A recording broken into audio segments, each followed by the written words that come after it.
Hello students, आप सभी का स्वागत है एक बार फिर से आपके अपने favourite YouTube channel that is magnet brains Hindi. मैं हूं अरुण और आप सभी विद्यार्थियों को पढ़ाता हूं कक्षा 12वीं का गणित विषय। जैसा कि आप सभी विद्यार्थियों को पता है कि यहां पर आपको जो कुछ पढ़ाया जाता है वो पूरी तरह से फ्री है। इसके लिए आपको किसी भी व्यक्ति को कोई भी फीस देने की आवश्यकता नहीं है। यहां पर आपको हर क्लास पढ़ाई जाएगी, 7वीं से लेकर 12वीं तक उसके समस्त विषय पढ़ाए जाएंगे और आपको कुछ भी नहीं देना होगा। आइए शुरुआत करते हैं इसी कड़ी में आज कक्षा 12वीं का अध्याय नंबर 2 का एक बहुत ही महत्वपूर्ण प्रश्नावली 2.2 एनसीईआरटी की, जिसमें हम प्रतिलोम त्रिकोणमितीय फलन के गुणधर्मों पर आधारित बहुत से सवाल करने वाले हैं। तो चलिए शुरुआत करते हैं प्रश्न नंबर 1 के साथ। मुझे उम्मीद है कि प्रश्न नंबर 1 या इस चैप्टर की शुरुआत के पहले आपने पुराने जो 3 लेक्चर इसके हुए हैं वो देख लिए। पहले लेक्चर में हमने प्रतिलोम त्रिकोणमितीय फलन क्या है यह बताया था, उसमें प्रांत क्या है, परिसर क्या है यह बताया था, मुख्य मान, मुख्य शाखा के बारे में बात की थी। उसके बाद हमने उसी पर आधारित प्रश्नावली 2.1 की थी और उसके पहले मतलब इसके पहले वाले लेक्चर में हमने मुख्य या त्रिकोणमितीय फलन के गुणधर्मों के बारे में बात की थी। इन तीनों पर यह प्रश्नावली आधारित है। आपको बहुत सारे सवाल मिलने हैं जिनको आप या तो पहले कर चुके हो या फिर अगर नहीं किया है, पहली बार पढ़ रहे हो तो बड़े ध्यान से पढ़ रहे हो। कक्षा 12वीं आपके लिए बहुत उपयोगी है, बहुत जरूरी है, इस बात को आप जरूर ध्यान में रखें। चलिए शुरुआत करते हैं प्रश्न नंबर 1 के साथ। निम्नलिखित को सिद्ध कीजिए कि 3 साइन का प्रतिलोम x बराबर साइन का प्रतिलोम 3x माइनस 4x क्यूब। यहां पर x जो है वो -1/2 से -1/2 है। तो मैं एक छोटी सी बात आपको फिर से दोहरा देता हूं। बहुत सी चीजें हैं जो आपको दोहरानी पड़ेगी बार बार, मतलब आपको बहुत सी चीजों की आवश्यकता रहेगी और आपको यहां देखते रहना है कि कहां से क्या चीज आई है। तो इस तरह के प्रश्नों को सॉल्व करने के लिए आपको त्रिकोणमिति के बहुत सारे सूत्रों की आवश्यकता भी पड़ेगी। तो देखिए, मान लेते हैं अपन, हमें जो सिद्ध करना है पहले कि 3 साइन का प्रतिलोम x, मतलब वास्तव में यह बात सही है कि अगर मैं 3 साइन का प्रतिलोम x लिखता हूं तो इसका मतलब होता है साइन का प्रतिलोम x, मैं फिर से साइन का प्रतिलोम x जोड़ा और फिर से साइन का प्रतिलोम x जोड़ा। यह कोई गलत नहीं है। 3 साइन के प्रतिलोम x का यह मतलब ना निकाला जाए।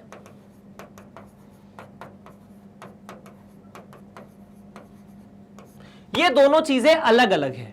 हां, जैसा कि आप लोगों को यह पता है कि हम लोगों ने एक छोटा सा फॉर्मूला पढ़ा था कक्षा 11वीं में, साइन 3 थीटा का। ये दोनों चीजें अलग अलग है और इन दोनों की मदद से ही ऊपर वाले को सिद्ध करना है। तो ये तो एक छोटा सा, मतलब ये एक जरूरी चीज है जो याद रखनी है कि अगर 3 बाहर है आप उसे अंदर नहीं लिख सकते हैं। माइनस चिन्ह को हम साइन के बाहर ला सकते हैं, साइन के प्रतिलोम के बाहर ला सकते हैं। हमने ये पढ़ा था ना कि अगर यहां पर माइनस चिन्ह होता है तो वो माइनस चिन्ह बाहर आ जाता है, इसमें समस्या नहीं है। लेकिन 3 है तो जरूरी नहीं कि वो 3 बाहर आ जाएगा, मतलब ऐसा नहीं होगा। तो चलिए, सबसे पहले आपको जो सिद्ध करना है 3 साइन का प्रतिलोम x, तो साइन के प्रतिलोम x को थीटा मान लिया जाए। क्या मान लिया जाए? सबसे पहले माना जाए कि साइन का प्रतिलोम x जो है वो थीटा है। माना साइन का प्रतिलोम x थीटा है। और जब भी मैं साइन के प्रतिलोम की बात करता हूं, ध्यान रखना, जब भी मैं साइन के प्रतिलोम की बात करता हूं तो अगर मैं लिखता हूं ना साइन का प्रतिलोम x, तो यहां पर x जो होता है वो -1 और 1 के मध्य रहना चाहिए, है ना। मतलब जरूरी नहीं है कि -1 और 1 के बीच में ही हो, लेकिन -1 से छोटा नहीं होना चाहिए, 1 से बड़ा नहीं होना चाहिए। -1/2 से 1/2 -1 और 1 के बीच के अंतराल में ही एक नया अंतराल है, तो इससे कोई दिक्कत नहीं है। तो यहां पर जो x दिया है वो अच्छी बात है कि x यहां पर आपको -1/2 से 1/2 के मध्य दिया है। पहली बात तो यह है। अच्छा, अगर इसको ऐसे लिखा है तो क्या इसका मतलब यह मान लिया जाए कि x बराबर यहां पर साइन थीटा है? हां, ये तो है, x बराबर कितना? साइन थीटा है। अच्छा, अगर x बराबर साइन थीटा है तो मैं इस चीज को कैलकुलेट करने की कोशिश करूंगा। मेरा पूरा इंटरेस्ट इसी में है, ये जो भी है मुझे इसी में ज्यादा इंटरेस्ट आ रहा है। तो अगर ऐसा है तो मैं कैलकुलेशन करने जाऊंगा 3x माइनस 4x की घात 3 की। अगर x बराबर साइन थीटा है तो ये कितना हो जाएगा? 3 साइन थीटा माइनस 4 साइन की घात 3 थीटा। और एक छोटा सा फॉर्मूला भी हम लोगों ने पढ़ा था कक्षा 11वीं में। फॉर्मूला ये था कि यदि मुझे साइन 3 थीटा निकालना हो तो ये होता है 3 साइन थीटा माइनस 4 साइन की घात 3 थीटा, ये होता है। ठीक है, तो ये जो यहां पर लिखा है ना 3 साइन थीटा माइनस 4 साइन की घात 3 थीटा, इसे लिखा जा सकता है साइन 3 थीटा। क्या ये बात क्लियर है? कौन कौन सी बात? ये जो यहां पर बड़ी खतरनाक सी चीज लिखी हुई थी ना, मैं सिर्फ इसके बारे में बात कर रहा हूं, मैं बाकी के बारे में तो बात कर ही नहीं रहा। अच्छा, अगर इसे इतना लिख दिया तो इसकी जगह ये रख दो, सीधी सीधी बात है। तो अगर यहां पर अब मुद्दे पर बात आए कि साइन का प्रतिलोम 3x माइनस 4x की घात 3 कितना होगा, तो यह वास्तव में साइन का प्रतिलोम साइन 3 थीटा होगा।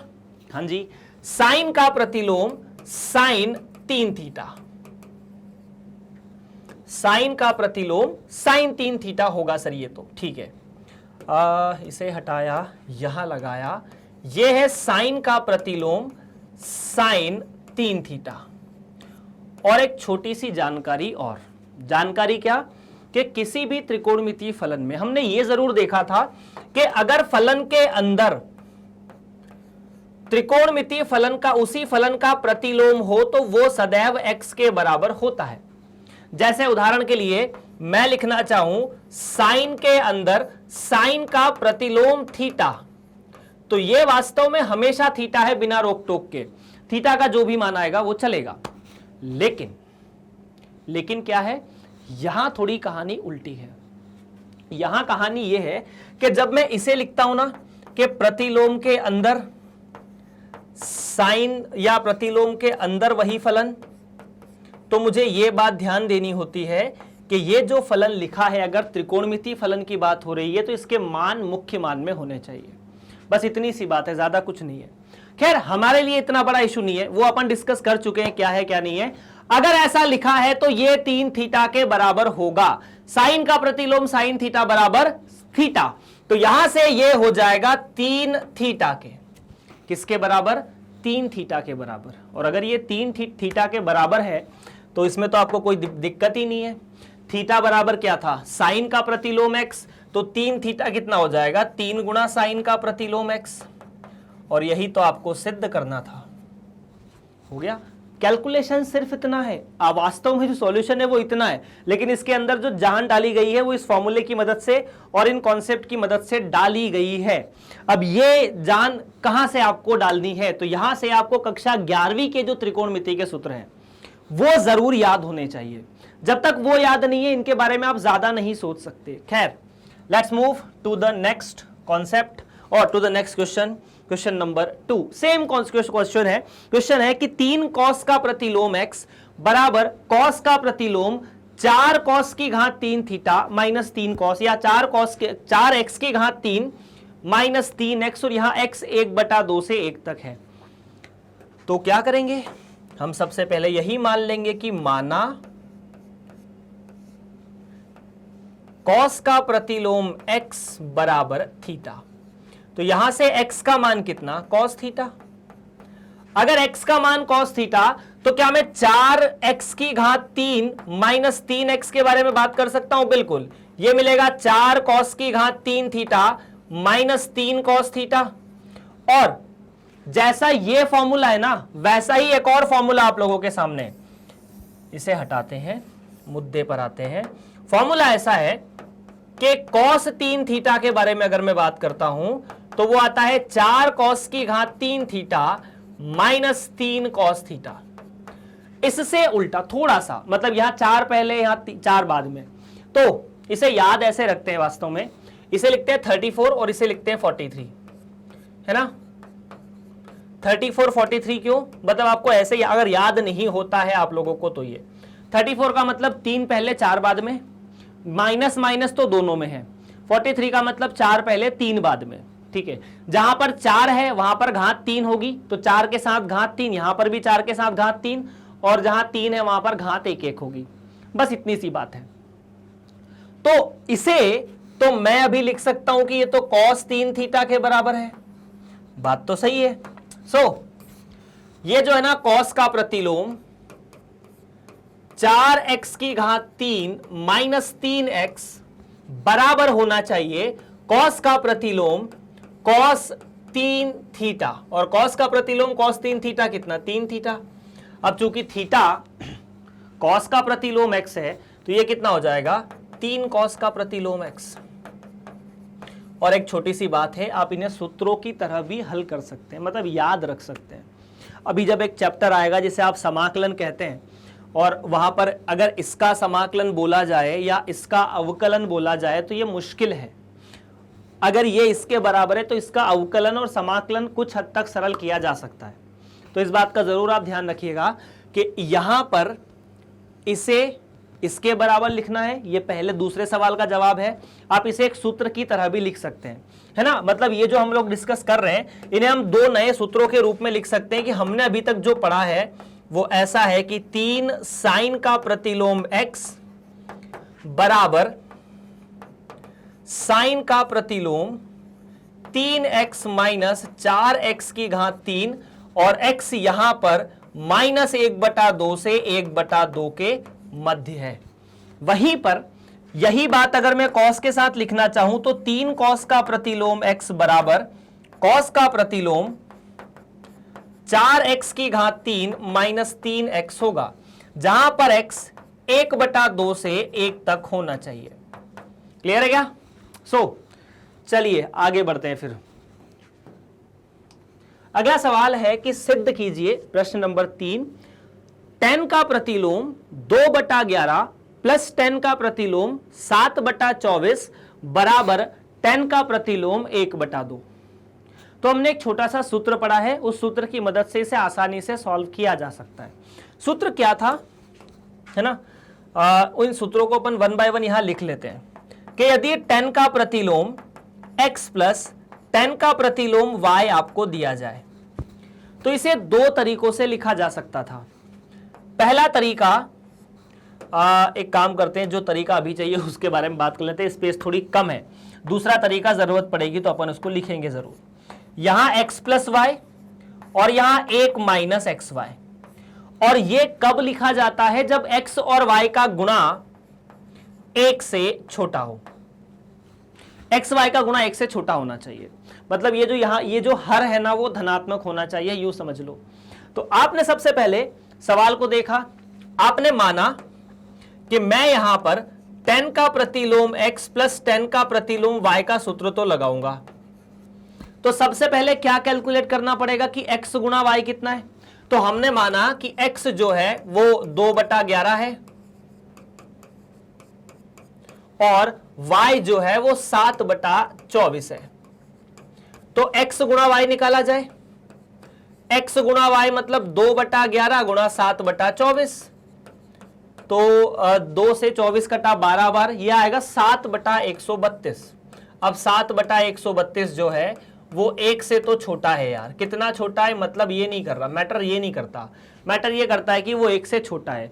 अगर 1 से छोटा है तो सूत्र कौन सा लगेगा, ये वाला, 10 का प्रतिलोम x plus 1 minus x y. अब यार आपके सामने x भी है, y भी है, 10 भी है, बस सीधा सीधा जवाब लिखो ना। 10 का प्रतिलोम 2/11 प्लस 10 का प्रतिलोम 7/24 बराबर 10 का प्रतिलोम 2/11 7/24, 1 माइनस 2/11 7/24। इसे सिंपल करना है यार, ठीक है। तो लघुत्तम लेना ही पड़ेगा, ले लेते हैं। 24 का डबल 48, 7 का 11 में गुणा 77, तो 48 प्लस 77, और यहां 11 का 24 में गुणा तो 240 प्लस 24, तो 240 में अगर 24 जोड़ेंगे तो 264 माइनस 14। आई होप मैंने सब कुछ सही किया है, ठीक है। तो इसे सॉल्व करोगे तो कितना आएगा, सॉल्व करने पर ये मिलेगा 10 का प्रतिलोम 48 और 77, तो ये 7 और 5 12 और 1 बचेगा, तो ये हो जाएगा 13, 165 डिवाइडेड बाय 64 में से अगर 14 गए तो 150। आई होप कुछ तो हमने, या 250 हमने कुछ तो मिस्टेक की है जो यहां कैलकुलेशन में हमें दिक्कत देगी, और कुछ नहीं। एक बार फिर से कैलकुलेट कर लेते हैं यार, इसका डबल और 77, 48 और 77, अगर हम 8 और 4 जोड़े 12, 12 और 15 32, ओके करेक्ट है, 12 और 15 32 नहीं, 120 और 15 135। क्या सही है? बिल्कुल, अब तो सही होना चाहिए। या 125 135 भी नहीं, 125 125 है ना। 7 4 11 मतलब 110 और 15 जुड़ेंगे 125। 125 से 250 गए तो 1/2, तो यहां से मिला 10 का प्रतिलोम 1/2। यही आपको सिद्ध करना था, यही आपका आंसर है फाइनल। तो क्या यहां पर आप एक बात बड़ी गौर से सुनिए, त्रिकोणमिति या हमने पिछले वाले अध्याय में फलन के सवाल किए थे, एक एक ही सिद्ध करना, आच्छादक सिद्ध करना, ये सब किया था। उससे तो ये सिंपल ही है ना यार, बहुत सिंपल है, बस छोटे छोटे फॉर्मूले याद रखो, लगाते जाओ। और मुझे पता है कि वो चीज़ आपको ज़्यादा सिंपल लगती है जिसमें फॉर्मूले होते हैं, जिसमें फॉर्मूले नहीं होते, कॉन्सेप्ट होते हैं, उसमें दिक्कत होती है। खैर एक अध्याय आएगा जिसमें फॉर्मूले भी बहुत ज़्यादा है, कॉन्सेप्ट भी बहुत ज़्यादा है, और उस अध्याय को समझने में आपको समय भी बहुत ज़्यादा देना पड़ेगा। खैर प्रश्न नंबर 4, निम्नलिखित को सिद्ध कीजिए। 2 10 का प्रतिलोम 1/2 प्लस 10 का प्रतिलोम 1/7 बराबर 10 का प्रतिलोम 31/17।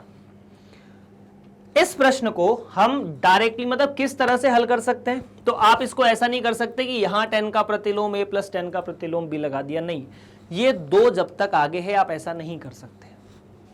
जब तक ये 2 आगे है ना, ये जो 2 यहां पर है, सवाल को आप देख लो बड़े गौर से, मैं इसे फिर से लिख देता हूं। आपके सामने सवाल है 2, फिर है 10 का प्रतिलोम 1/2। तो डायरेक्टली आप इसे 10 के प्रतिलोम 1/7 के साथ नहीं जोड़ सकते, बात इतनी सी है बस। अगर इसको जोड़ने की आपको कोशिश करनी है तो पहले ये 2 हटाना पड़ेगा। क्लियर है क्या? तो सबसे पहले एक और छोटा सा फॉर्मूला जो आपको बताना चाहिए फॉर्मूलों की अगली सीरीज में। फॉर्मूला ऐसा था, अगर आपने देखा हो कि 2 10 का प्रतिलोम x 10 के रूप में 10 का प्रतिलोम 2x बटा 1 माइनस x का वर्ग लिखा जाता है।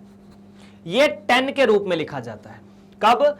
जब x कोई भी वास्तविक संख्या हो, इससे फर्क नहीं पड़ता, जो मन करे वो हो जाए, ठीक है। और इसे आप cos के प्रतिलोम के रूप में भी लिख सकते हैं कि ये cos का प्रतिलोम 2x बटा 1 प्लस x का वर्ग होता है।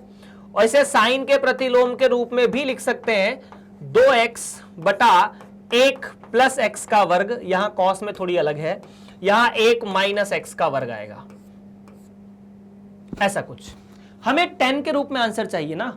तो अगर मैं सबसे पहले इसे सॉल्व करने की कोशिश करूं, किसे? मैंने लिखा कि चूंकि एक छोटा सा फॉर्मूला होता है 2 10 का प्रतिलोम x बराबर 10 का प्रतिलोम 2x 1 माइनस x का वर्ग, इसीलिए 2 10 का प्रतिलोम 1/2 बराबर 10 का प्रतिलोम 2 गुणा 1/2 भाग दे दीजिए 1 माइनस 1/2 के वर्ग से, है ना। तो अगर इसे सिंपल करेंगे तो यहां ऊपर तो मिलेगा 1 और यहां पर मिलेगा 1 माइनस 1/4 जो कि हो जाएगा 3/4। तो अल्टीमेटली ये चीज आ जाएगी 10 का 4 को ऊपर पहुंचा दिया तो ये चीज मिली 10 का प्रतिलोम 4/3। यह है 2 10 का प्रतिलोम 1/2। आप इसे देख सकते हैं, ठीक है। हमने इसे समीकरण नंबर 1 बोल दिया। ओके, अब हमें क्या निकालना है? 2 10 का प्रतिलोम प्लस 10 का प्रतिलोम 1/7। हमें निकालना है 2 10 का प्रतिलोम 1/2 प्लस 10 का प्रतिलोम 1/7। अब ये 2 10 के प्रतिलोम को तो आपने ऐसा लिखा है ना, तो अगर मैं इसको ऐसा लिख दूं कि ये 10 का प्रतिलोम तो 4/3 हो चुका और ये 10 का प्रतिलोम 1/7, तो भी कोई दिक्कत नहीं। और यहां पर सूत्र कौन सा लग जाएगा, tan का प्रतिलोम a प्लस tan का प्रतिलोम b, है ना, चूंकि tan का प्रतिलोम x प्लस tan का प्रतिलोम y बराबर tan का प्रतिलोम x प्लस y बटा 1 माइनस एक्स वाई, जहां x और y का गुणा 1 से छोटा हो। ये वाला फॉर्मूला रट लो यार, बहुत जगह जरूरत पड़ेगी। तो अगर ये वाला फॉर्मूला रटा, आप लोगों ने ध्यान दिया, तो ऑब्वियस सी बात है। अच्छा, इस फॉर्मूले पर ना जेई पर भी सवाल बनते हैं, बहुत अच्छी अच्छी सीरीज बनती है। खैर अपन उस पर नहीं जा रहे हैं अभी। अगर आप प्रिपरेशन कर रहे हैं तो इस ये फॉर्मूला आपके लिए काफी उपयोगी है। अब यहां पर आपने देखा कि 4 और 4/3 और 1/7, है ना, गुणा कर लो यहीं पर 4/3 गुणा 1/7। अगर इसे x मानते हैं, इसे y मानते हैं, फॉर्मूला लगा रहे हैं अपन। तो यार ये तो हो गया 4/21 और 4/21 तो 1 से छोटा ही है ना, 1 से तो छोटा ही है। तो इसीलिए मैं लिख सकता हूं क्या कि tan का प्रतिलोम 4/3 प्लस tan का प्रतिलोम 1/7 बराबर tan का प्रतिलोम 4/3 प्लस 1/7,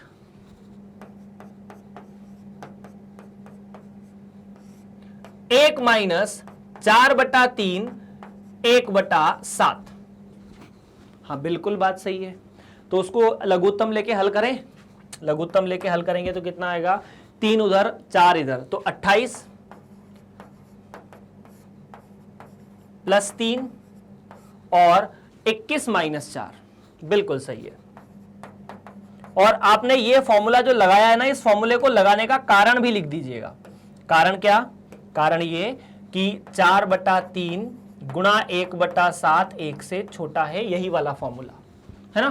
तो 28 प्लस 3 31 और 21 में से 4 गए तो 17। तो फाइनली आंसर कितना आया, tan का प्रतिलोम 31/17। यही करना था क्या, बिल्कुल यही करना था, ऑप्शन की कोई जरूरत ही नहीं है। इस प्रकार ये प्रश्न यहां पर समाप्त होता हुआ। पूरा प्रश्न जो है वो फॉर्मूले पर आधारित था, इसमें कहीं पर भी कॉन्सेप्ट की आवश्यकता तो है ही नहीं। जो फॉर्मूले ना, पूरी प्रश्नावली बेसिकली ये फॉर्मूलों पर ही आधारित है। चलिए खैर आगे बढ़ते हैं। प्रश्न नंबर, अगर आपको लिखना है तो आप लिख सकते हैं। हम प्रश्न नंबर 5 की तरफ बढ़ने जा रहे हैं।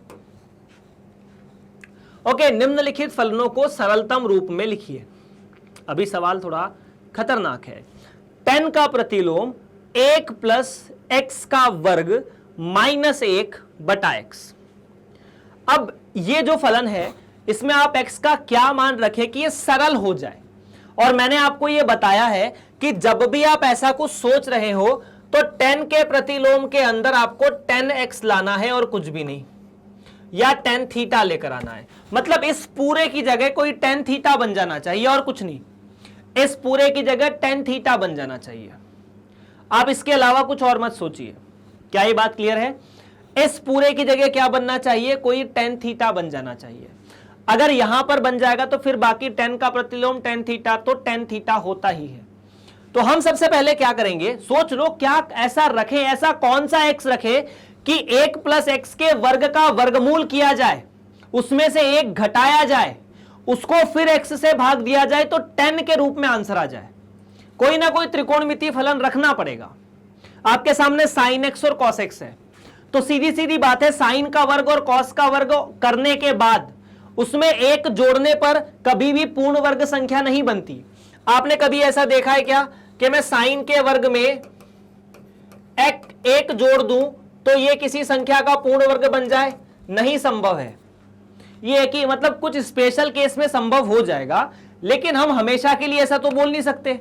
हाँ, लेकिन ऐसे हमने 2-3 त्रिकोणमितीय या ऐसे 2-3 समीकरण पढ़े हैं और दूसरे वाले कि अगर यहां थीटा है तो ये सेक का वर्ग थीटा है, और अगर ये 1 प्लस कॉट का वर्ग थीटा होता तो ये कोसेक का वर्ग थीटा होता। हाँ, ये संभावना है, ये चीज संभव है कि हम इसे ऐसा लिख सकते हैं, इसमें कोई समस्या नहीं है। या तो ये रख सकते हैं या ये रख सकते हैं। मतलब बेसिकली ये जो 1 प्लस एक्स का वर्ग है ना, इसे या तो इसकी तरह बना दो या इसकी तरह बना दो। अब आसान नहीं है कि दोनों में से मन करे वो रख दिया, ऐसा नहीं है कि मेरा मन किया तो मैंने tan थीटा रख दिया, मेरा मन किया तो मैंने cot थीटा रख सकते हो, वैसे दिक्कत की बात कुछ नहीं है। लेकिन हम सोचे कि क्या ये किस तरीके से सरल हो सकता है। चलिए मान लीजिए मैंने x बराबर tan थीटा रख दिया। क्या रखा? माना x बराबर tan थीटा है, इतना रख दूं कोई दिक्कत नहीं है। अच्छा, अगर x बराबर tan थीटा है तो 1 प्लस एक्स का वर्ग कितना? 1 प्लस tan का वर्ग, यही होगा 1 प्लस tan का वर्ग। और 1 प्लस tan का वर्ग तो sec का वर्ग होता है ना। 1 प्लस 1 ये तो sec का वर्ग होता है। छोटा सा अपने पास एक समीकरण होता है ना कि 1 प्लस tan का वर्ग थीटा, और एक सर्वसमीका होती है, वो सर्वसमीका यही तो बोलती है कि 1 प्लस tan का वर्ग थीटा बराबर sec का वर्ग थीटा। बात तो सही है, ठीक है। तो इसे अगर मैं लिखना चाहूं, किसे? 1 प्लस एक्स का वर्ग पूरे का वर्गमूल माइनस 1 बटा एक्स, तो क्या यह लिखा जा सकता है sec का वर्ग थीटा का वर्गमूल माइनस 1 बटा tan थीटा। और sec का वर्ग थीटा कितना होता है? sec का वर्ग थीटा का वर्गमूल तो sec थीटा हो जाएगा, तो ये sec थीटा माइनस 1 बटा tan थीटा। क्या ये वास्तव में tan थीटा के बराबर हो सकता है? क्या हम इसे tan थीटा के बराबर लिख सकते हैं? सवाल अभी भी मतलब सवाल समाप्त नहीं हुआ है कि क्या हम इसे tan थीटा में बदल सकते हैं। तो कैसे सोचेंगे? तो तरीका हो सकता है ऐसा कि sec थीटा और cos थीटा जो भी है, मतलब जो भी यहां लिखा है ना, आप उसे sin और cos में बदल दीजिए।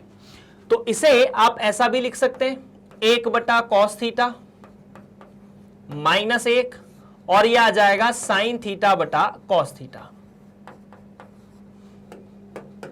ऐसा क्यों?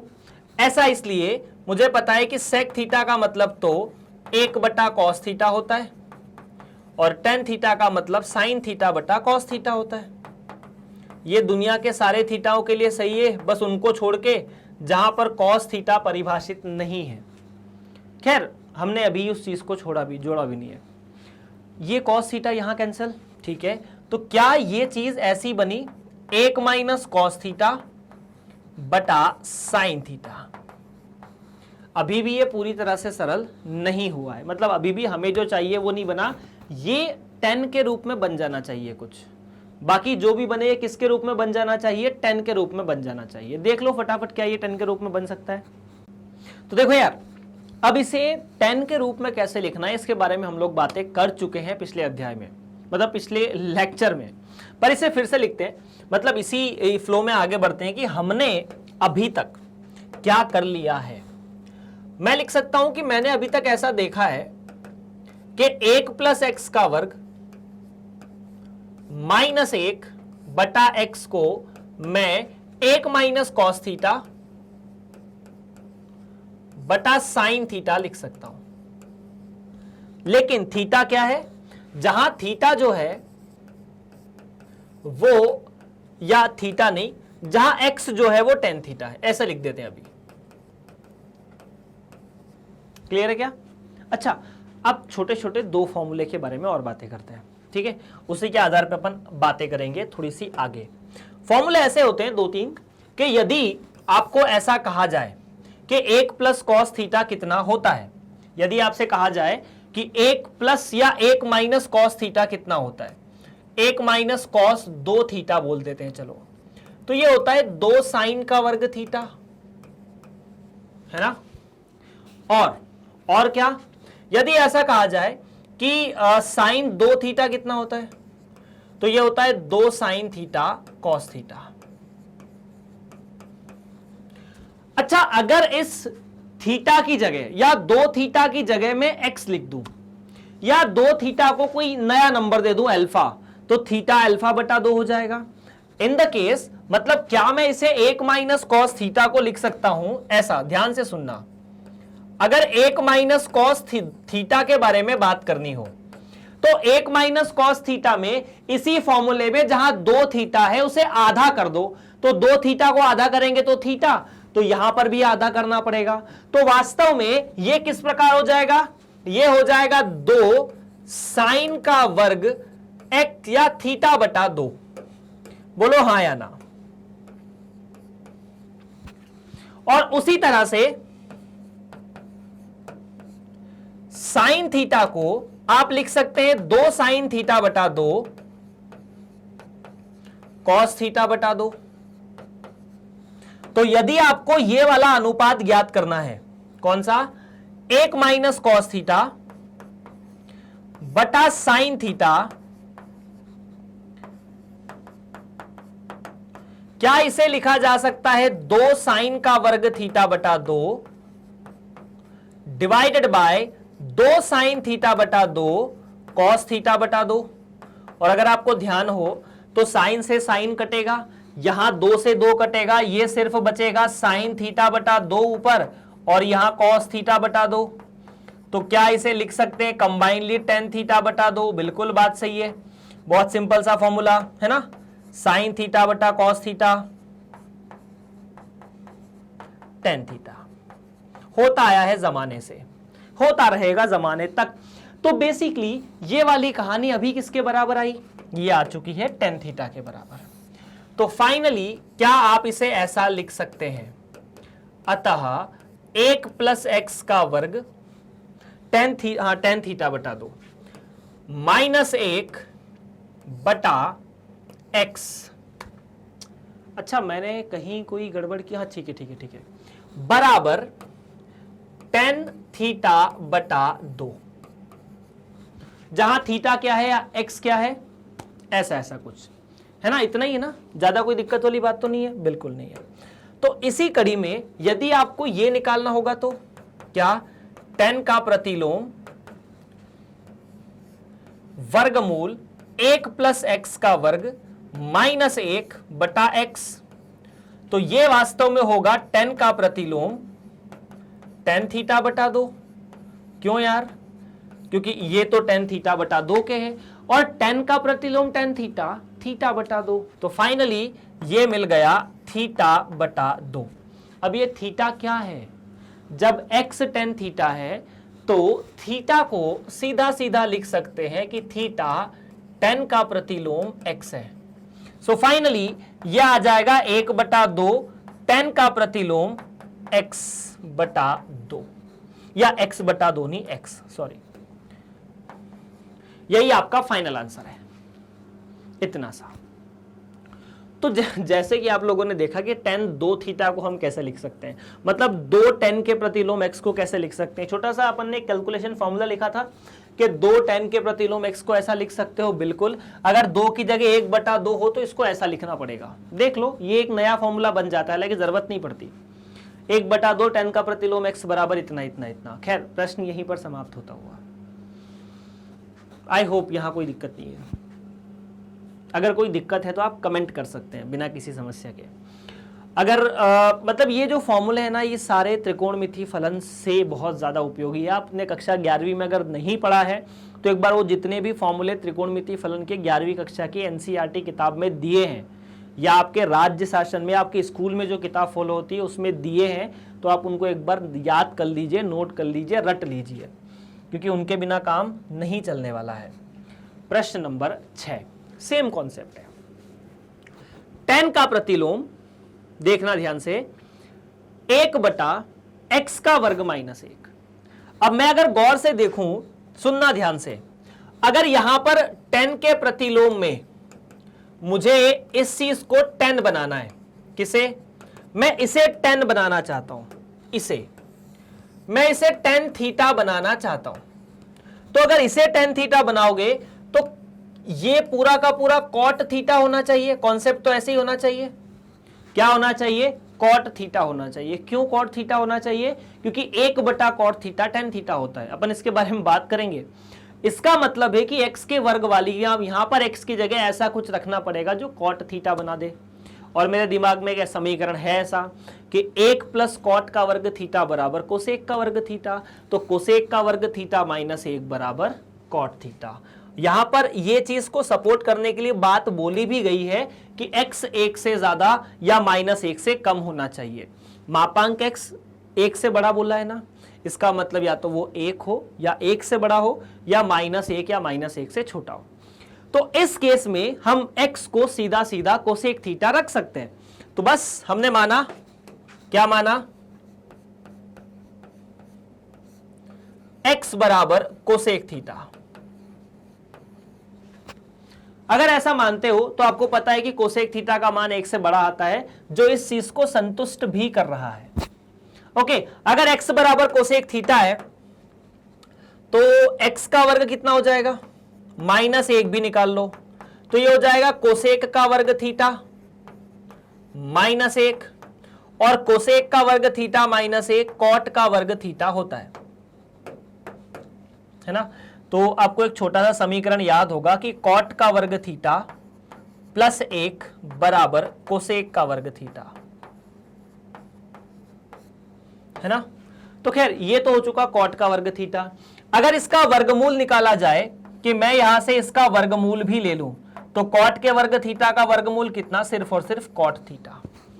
तो सवाल के हिसाब से 2 लाइन का सवाल है तो यार, tan का प्रतिलोम 1/x का वर्ग -1 का वर्गमूल, यह वास्तव में आना चाहिए tan का प्रतिलोम 1/cot थीटा। कितना, cot थीटा। और cot थीटा को उल्टा करेंगे तो कितना हो जाएगा, tan थीटा। तो यह आ जाएगा tan का प्रतिलोम tan थीटा, और जैसे ही tan के प्रतिलोम के अंदर tan थीटा आया, आंसर आ गया थीटा। अब ये थीटा क्या है, जब x कोसेक थीटा है, जब x कोसेक थीटा है तो ये हो जाएगा कोसेक का प्रतिलोम x। कितना आ जाएगा, कोसेक का प्रतिलोम x। इसके लिए आप लिख भी सकते हैं कि हमने x को कोसेक थीटा माना था, इसीलिए थीटा बराबर कोसेक का प्रतिलोम x। बस, मतलब ज्यादा कुछ नहीं, ये पहचानना कि क्या रखा है। अगर आप यहां साइन x रखते, मतलब आपसे सवाल है छोटा सा एक, क्या आप यहां x की जगह साइन x रख सकते हैं? क्या आप यहां x की जगह साइन x रख सकते हैं? नहीं रख सकते। क्यों? क्योंकि x की जगह साइन x रखोगे, अगर आपने मान लीजिए x बराबर साइन x रख दिया या साइन थीटा रख दिया, वैसे तो साइन थीटा का मान तो हमेशा -1 और 1 के बीच में होता है ना। तो ये वाली चीज तो संतुष्ट होगी नहीं। मापांक x का मतलब क्या, x 1 से बड़ा हो या -1 से छोटा हो, ये वाली कहानी तो यहां हो ही नहीं रही है। इट मीन्स ये तो नहीं चलेगा, ये तो नहीं चलेगा, है ना। बचा क्या, मतलब बाकी आप चाहे तो यहां सेक थीटा भी रख सकते थे, या मतलब सेक थीटा भी रख सकते थे, चलेगा, लेकिन उससे जो रिजल्ट आएगा वो थोड़ा सा अलग आएगा। आ सकता है सेम आंसर आएगा, लेकिन थोड़ा सा अलग आएगा, जिसमें आपको एक और त्रिकोणमितीय समीकरण की या प्रतिलोम त्रिकोणमितीय समीकरण की सर्वसमीका का प्रयोग करना होगा। खैर वो बात की बात है, अपन ने सीधे सीधे आंसर को पहचाना और लिख दिया, ये हमारे लिए सबसे बेस्ट है। प्रश्न नंबर 6 के बाद 7वां शुरू। ओके, ये सवाल अपन कर चुके हैं कल, ये सवाल आधे तरीके से अपन ने सॉल्व किया है। खैर, निम्नलिखित फलनों को सरलतम रूप में लिखिए। काम वही है, tan का प्रतिलोम cos x minus sine x बटा cos x plus sine x। तो सबसे पहले आप ये cos x minus sine x को हल कर लीजिए, है ना। आप अपना जो टारगेट है वो इसे, मतलब अपन सबसे पहले इसे सॉल्व करेंगे कि ये tan के रूप में कैसे लिखे जाए, क्योंकि जैसे मुझे ये पता चल जाएगा कि मैं इसे tan x के रूप में कैसे लिख दूं, उसके बाद ये सवाल में कुछ बचता है नहीं। हमारा टारगेट यही है बेसिकली कि इसे tan थीटा में बदला जाए। अब इसे tan थीटा में कैसे बदलो, तो सर क्या कर सकते हैं, हम दोनों जगह अंश और हर में cos x का भाग दे देते हैं। अगर मैं cos x का भाग देता हूं तो cos में cos का भाग दिया तो 1, साइन में cos का भाग दिया तो tan, तो यहां से तो मिल जाएगा tan x, यहां पर 1 माइनस tan x, ये हो जाएगा 1 प्लस tan x। यहां प्लस है तो यहां पर भी प्लस है। एक छोटा सा फॉर्मूला और है, ठीक है। फॉर्मूले तो खैर बहुत सारे हैं जितने आप लिख सको, पर फॉर्मूला कुछ ऐसा है कि यदि आपको निकालना हो tan π/4 माइनस थीटा, क्या निकालना हो, tan π/4 माइनस थीटा, तो यह आता है 1 माइनस tan थीटा बटा 1 प्लस tan थीटा। और यहीं पर अगर आपको tan π/4 प्लस थीटा निकालना हो तो इसको उल्टा कर दो, 1 प्लस tan थीटा और 1 माइनस tan थीटा।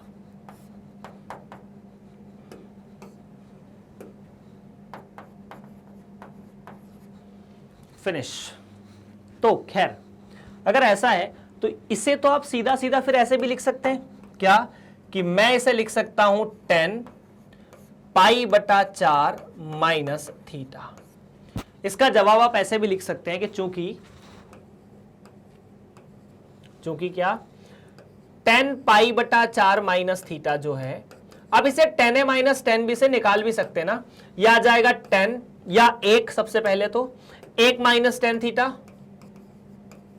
बटा 1 प्लस 10 थीटा, और थीटा की जगह x है तो आपने यहां पर लिख दिया x। फॉर्मूले में थीटा रहता है, यहां सवाल में x है तो अपन ने x लिख दिया। क्लियर है? अभी x जो है वो इस अंतराल में है, तो आपके सामने जो सवाल है ना, जो लिखा था 10 का प्रतिलोम क्या था, cos x था, माइनस साइन x है, और यहां पर भी cos x minus sine x है, cos x plus sine x है। आप इसे लिख सकते हैं 10 का प्रतिलोम और उसके अंदर 10 पाई बटा 4 माइनस थीटा या पाई बटा 4 माइनस एक्स। पर पाई बटा 4 माइनस एक्स 10 के प्रतिलोम में अगर 10 थीटा हो, सुनना ध्यान से, इस बात को याद रख लेना कि 10 के प्रतिलोम में यदि 10 थीटा हो तो ये थीटा तभी होगा जब ये थीटा पाई बटा 2 या माइनस पाई बटा 2 से पाई बटा 2 के बीच में होना चाहिए। ये थीटा जो कोण लिखा है वो माइनस पाई बटा 2 से पाई बटा 2 के बीच में होगा तो ही ये ऐसा लिखा जाएगा, नहीं तो नहीं लिखा जाएगा। तो ये जो कहानी है वो पाई बटा 2 और माइनस पाई बटा 2 के बीच में होनी चाहिए। x के बारे में बात नहीं हो रही है, पाई बटा 4 माइनस एक्स के बारे में बात हो रही है। तो ध्यान से सुनो यार, x जो है वो माइनस पाई बटा 4 से 3 पाई बटा 4 के बीच में है, ये दिया हुआ है आपको। x माइनस पाई बटा 4 से 3 पाई बटा 4 के बीच में है।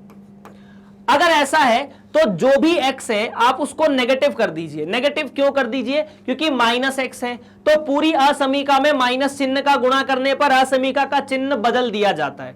मतलब अगर असमीका ऐसी हो तो वो ऐसी बन जाती है। इट मींस अगर आपने पूरी असमीका में -1 का गुणा किया तो -1 का गुणा किया तो माइनस पाई बटा 4 में -1 का गुणा करने पर ये तो पाई बटा 4 हुआ, x की जगह -x, और 3 पाई बटा 4 में -3 पाई बटा 4 हो जाएगा। लेकिन जैसे ही आप -1 का गुणा करोगे ये असमीकाएं उल्टी भी हो जाएगी। अब उसके बाद आपको पाई बटा 4 सब में जोड़ना है तो सब में पाई बटा 4 जोड़ दीजिए, फर्क नहीं पड़ता। ये पाई था यहां पर, मतलब पाई बटा 4 यहां पर था, उसके बाद यहां -x है और यहां -3 पाई बटा 4 है। आपने सब में पाई बटा 4 जोड़ा है, यहां पर भी जोड़ा, यहां पर भी जोड़ा और यहां पर भी जोड़ा। तो पाई बटा 4 प्लस पाई बटा 4 कितना? पाई बटा 2। तो ये तो बना पाई बटा 2। पाई बटा 4 माइनस एक्स, पाई बटा 4 माइनस एक्स। जब तक x पता नहीं इसे लिख नहीं सकते। और पाई बटा 4 में से 3 पाई बटा 4 गया तो -2 पाई बटा 4, मतलब माइनस पाई बटा 2। और सीधी सीधी बात है, ये जो यहां जानकारी लिखी है वो माइनस पाई बटा 2 से बड़ी है और पाई बटा 2 से छोटी है। इसीलिए आप इसे अब बिना किसी परेशानी के पाई बटा 4 माइनस एक्स लिख सकते हैं। आंसर डायरेक्टली इसको ऐसा लिख सकते हैं, लेकिन ये चीज अगर यहां जस्टिफाई कर दोगे ना तो नंबर कहीं पर भी कटने की गुंजाइश नहीं रहेगी। एक नंबर भी आपका नहीं काटा जाएगा अगर आपने ये बता दिया कि ये जो संख्या लिखी है, ये जो यहां कोण लिखा हुआ है, ये माइनस पाई बटा 2 से पाई बटा 2 के बीच में है। अगर माइनस पाई बटा 2 और पाई बटा 2 के बीच में नहीं हुआ तो आपके लिए वो सवाल बनेगा ही नहीं। मतलब आप तो ये मान के चलिए कि जहां ऐसा है आप उसको ऐसा लिख सकते हैं, लेकिन क्या ये बताना पड़ेगा कि ये संख्या माइनस पाई बटा 2 से पाई बटा 2 के बीच में स्थित है। खैर, प्रश्न नंबर 8 थोड़ा छोटा सा सवाल था, समाप्त हुआ। बढ़ते हैं आगे प्रश्न नंबर 9 की तरफ। 10 का प्रतिलोम x बटा वर्गमूल a का वर्ग माइनस x का वर्ग। और यहां पर एक बात बोली है कि x का मापांक a से छोटा होना चाहिए। आप a की जगह आपका मन करे वो रख दो, इनको फर्क नहीं पड़ना। तो देखो ऊपर x है, नीचे a का वर्ग माइनस x है। अभी तक जितने भी सवाल आपने देखे, मैं सवालों को फिर से बताता हूं, अभी तक आपने जो सवाल देखे हैं उनमें कहीं ना कहीं एक था, a नहीं था। यहां पर भी आपको एक मिला था, a नहीं मिला था। यहां पर आपको a मिला है। अब इस a का मतलब क्या, देखो कुछ नहीं यार, वहां पर भी a की जगह, एक की जगह a लिख सकते थे, है ना। ये मान के चलो कि यहां पर a की जगह एक ही है अभी के लिए। तो अगर मैं थोड़ी देर के लिए इस a की जगह एक कर दूं, मतलब मान लो कि मैंने ये a हटा दिया और इस a की जगह लिख दिया एक। ओह, एक बड़ा हो गया, वैसे इतना बड़ा नहीं होना चाहिए था एक। मान लीजिए मैंने यहाँ इसकी जगह लिख दिया एक, तो एक का वर्ग तो एक रहेगा। तो ये पूरा एक माइनस एक्स का वर्ग है। या इसे और थोड़े तरीके से अपन ऐसा भी लिख सकते हैं कि इसे पूरे को हटाया, वर्ग को भी हटा दिया, और ये हो चुका अभी एक माइनस एक्स का वर्ग। अब ये सवाल कैसा होगा, एक की जगह आपने लिख दिया एक्स, एक। तो देखो एक माइनस एक्स के वर्ग वाली कौन सा समीकरण है, और जहां पर x का मापांक a की जगह आपने एक लिख दिया तो यहां पर भी एक है। सवाल गलत नहीं है, मैं बता रहा हूं। ऐसे कौन से त्रिकोणमितीय अनुपात है जिनका मापांक सदैव एक से छोटा होता है। सदैव एक से छोटा है मतलब होता है, मतलब उनके मान एक और माइनस एक के बीच में रहने चाहिए। तो ऐसे दो योद्धा हैं, साइन और कॉस। अब अगर tan बनाना है तो ऊपर साइन होना चाहिए, मतलब x की जगह क्या रखेंगे, साइन x रखेंगे, बात खत्म। परंतु अब मैं इसे ऐसे रखने की कोशिश करूंगा कि माना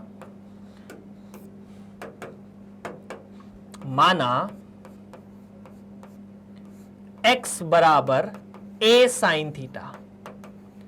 अगर x ऐसा है तो ठीक है, अगर x ऐसा है तो a का वर्ग माइनस x के वर्ग के बारे में आप क्या कहोगे, ये हो जाएगा a का वर्ग माइनस a का वर्ग साइन का वर्ग थीटा। और इस केस में a का वर्ग बाहर निकाला तो यहां पर क्या बचेगा, एक माइनस साइन का वर्ग थीटा, और एक माइनस साइन का वर्ग थीटा क्या होता है, कॉस का वर्ग थीटा। इस बात को ध्यान रखो, साइन का वर्ग थीटा प्लस कॉस का वर्ग थीटा बराबर एक, इतना, ऐसा कुछ। क्लियर है क्या। तो अगर ऐसा है तो ये जो वर्गमूल आपको लेना पड़ेगा सवाल के हिसाब से, a का वर्ग माइनस एक्स का वर्ग, ये वास्तव में a का वर्ग कॉस का वर्ग थीटा है, और ये बन जाएगा a कॉस थीटा। कितना, a कॉस थीटा। क्लियर है। तो यदि इस प्रश्न को जिसे आप हल करना चाहते हैं, जिसमें आपसे पूछा है tan का प्रतिलोम x बटा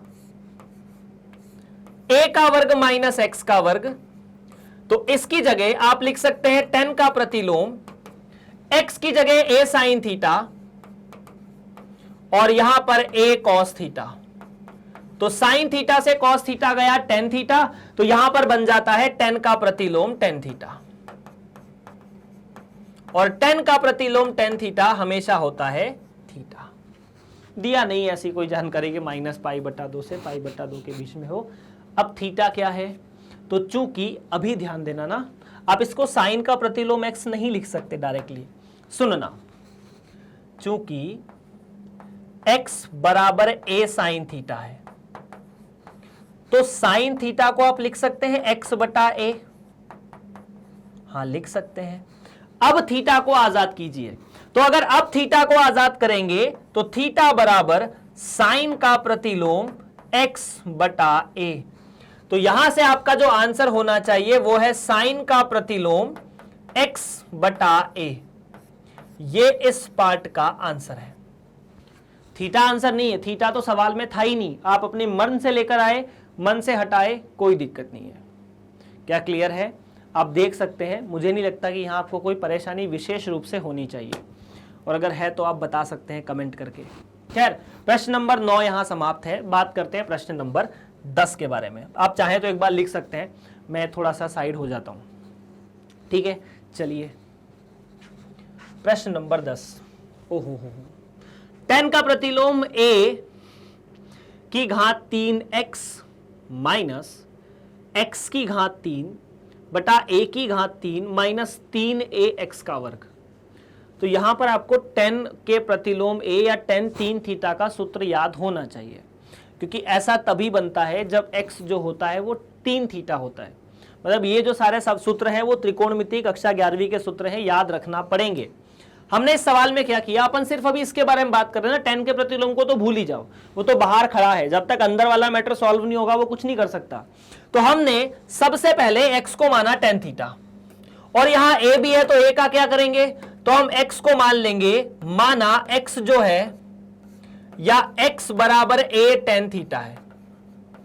x बराबर कितना, a tan थीटा। अगर x बराबर a tan थीटा है तो क्या मैं लिख दूं 3a का वर्ग या 3a की घात 3 लिखा है यहां, तो 3a की घात 3x, और यहां पर यहां a की घात 2 होना चाहिए, वैसे नॉट 3, 2 होना चाहिए, सवाल में 2 ही होगा, ठीक है। 3a की घात 2, x की जगह a tan थीटा। सबसे पहले इसको अपन इसके बारे में बात कर लेते हैं कि हम इसे लिखने जा रहे हैं।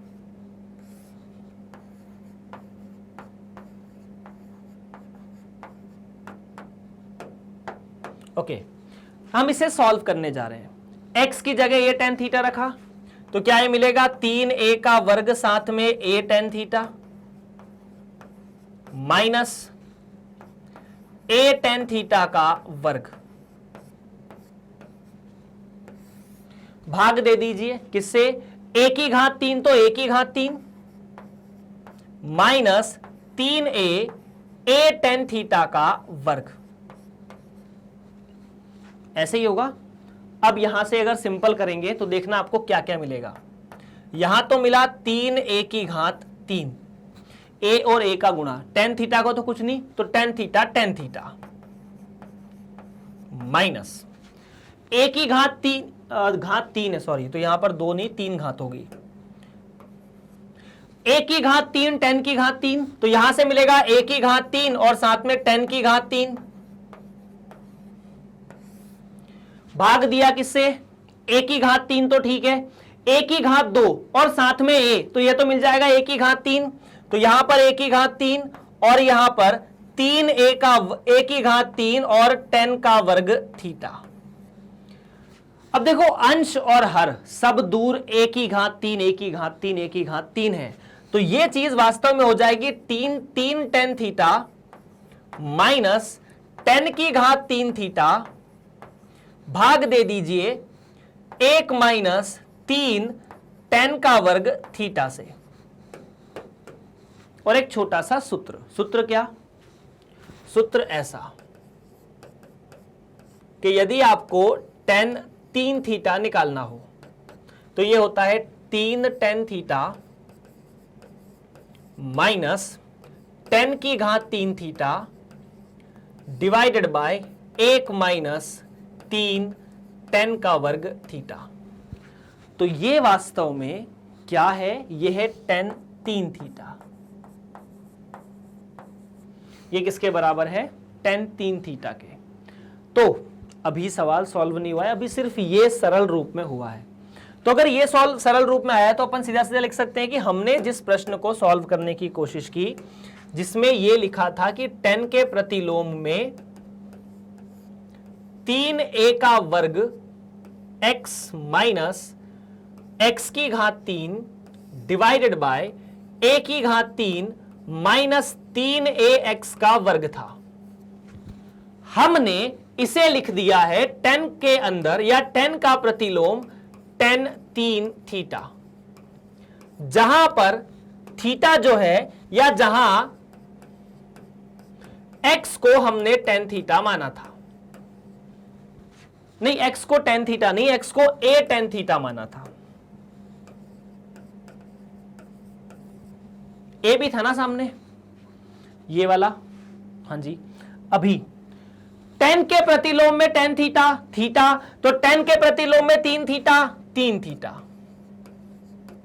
जहां पर उसको सॉल्व कर लो, जहां वाले को, कि यदि मैं इसको ऐसा लिखूं x बटा a tan थीटा तो कोई दिक्कत नहीं है, बिल्कुल नहीं है। मैं थीटा को अब ऐसे लिख सकता हूं tan का प्रतिलोम x बटा a। तो थीटा की जगह tan का प्रतिलोम x बटा a, तो क्या ये मिल जाता है 3 tan का प्रतिलोम x बटा a। बिल्कुल सही बात है, यही आपका जवाब है इस प्रश्न का। आप चाहे तो चेक कर सकते हैं, चाहे तो नोट कर सकते हैं। अगर कोई दिक्कत हो तो कमेंट कर सकते हैं बिना किसी समस्या के।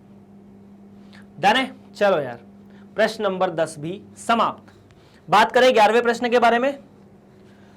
ओके, निम्नलिखित में से प्रत्येक का मान ज्ञात कीजिए। 2 साइन का प्रतिलोम 1/2 के बाहर लगा है कॉस, उसके आगे लगा है 2 और लगा है tan का प्रतिलोम। हमने इस मतलब कोई बड़ा सवाल नहीं है, आप चाहे तो एक बार ट्राई कर सकते हैं। आप ये जो साइन का प्रतिलोम 1/2 है ना, ये जो साइन का प्रतिलोम 1/2 है, इसका मान क्या होता है? सिंपल सा सवाल है, तो वो निकालो, उसका डबल करो, उसमें कॉस का मान निकालो, ठीक है। फिर जो आंसर है उसका डबल करो और उस पर tan का प्रतिलोम निकालो। फटाफट बताओ आंसर क्या आता है। तो देखो सिंपल सी बात है यार, हम लोग ना सबसे पहले इस पे टारगेट करते हैं, क्योंकि आपको पता है कि साइन के प्रतिलोम 1/2 का मान कितना होता है, मतलब साइन x किस कोण पर 1/2 होता है, मतलब साइन थीटा किस कोण पर 1/2 होता है। तो आपको पता है कि पाई/6 मतलब 30 डिग्री है ना। तो 30 डिग्री पर ये 1/2 होता है। डिग्री नहीं, अपन को रेडियन लिखना होता है, इसीलिए अपन ने पाई/6 लिखा। तो क्या आप इसे पाई/6 लिख सकते हैं? बिल्कुल पाई/6 लिख सकते हैं। यहां का मामला क्लियर, डबल करना इसका। तो अगर इसका डबल करोगे, सुनना, आपने इसका डबल किया कि मैं यहां पर इसका डबल कर दूं, 2 साइन का प्रतिलोम 1/2, तो आप इसका डबल करोगे तो 2 गुणा पाई/3 या पाई/6, ये तो आ जाएगा पाई/3, इसका डबल पाई/3। ठीक है, यहां तक आप क्लियर हैं। उसके बाद आपसे पूछा हुआ है कॉस 2 साइन का प्रतिलोम 1/2। अब ये तो होगा कॉस, इसका मतलब तो पाई/3, तो ये मिलेगा कॉस पाई/3, और कॉस पाई/3 का मतलब होता है 1/2, अगर आपको पता हो तो, है ना। कॉस पाई/3 मतलब कॉस 60 डिग्री पर मान कितना, तो जो साइन के 30 डिग्री पर है वो कॉस के 60 डिग्री पर है। हाँ जी, मतलब हम यहां तक चीजें क्लियर कर चुके हैं। अब इसके आगे भी डबल करना है। किसके आगे? 2 कॉस, उसके बाद 2 साइन का प्रतिलोम 1/2। अगर इसका डबल करना है तो आपने इस 1/2 का डबल कर दिया। 1/2 का डबल कितना? 1, मतलब ये पूरा का पूरा 1 के बराबर है।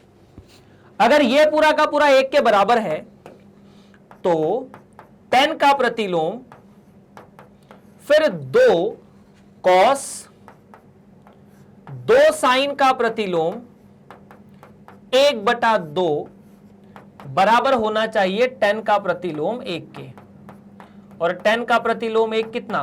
पाई/4। ये तो आपको पता ही है, बस तो यही फाइनल आंसर है। tan का प्रतिलोम 1 बराबर पाई/4। समाप्त प्रश्न। क्लियर है? So that is the final answer, there is no issue about that. अगर कोई दिक्कत हो, कोई प्रॉब्लम हो तो आप कमेंट कर सकते हैं। इतने में कुछ नहीं करना होता, 1 बाय 1 सबको सॉल्व करते जाओ, वैल्यूज निकाल कर रखते जाओ और आगे बढ़ते जाओ अगले सवाल की तरफ। बड़ा सिंपल सवाल है, निम्नलिखित में से प्रत्येक का मान निकालिए। tan का प्रतिलोम a प्लस कॉट के प्रतिलोम a के बाहर लिखा है कॉट। अब हमने सर्वसमीका पढ़ी थी। सर्वसमीका क्या पढ़ी थी कि tan का प्रतिलोम x प्लस tan का प्रतिलोम या कॉट का प्रतिलोम x, ये हमेशा पाई/2 होते हैं, कोई भी x हो। तो इसीलिए यहां पर अगर a का मान x की जगह a रख दोगे तो tan का प्रतिलोम a प्लस tan का या कॉट का प्रतिलोम a कितना होगा? ये भी पाई/2 ही होगा। इट मींस अगर आपको निकालना है कॉट tan का प्रतिलोम a प्लस कॉट का प्रतिलोम a, तो ये वास्तव में है कॉट पाई/2, मतलब 0। कॉट पाई/2 मतलब कॉट 90, कॉट 90 का मान होता है 0। याद है ना ये सारी चीजें?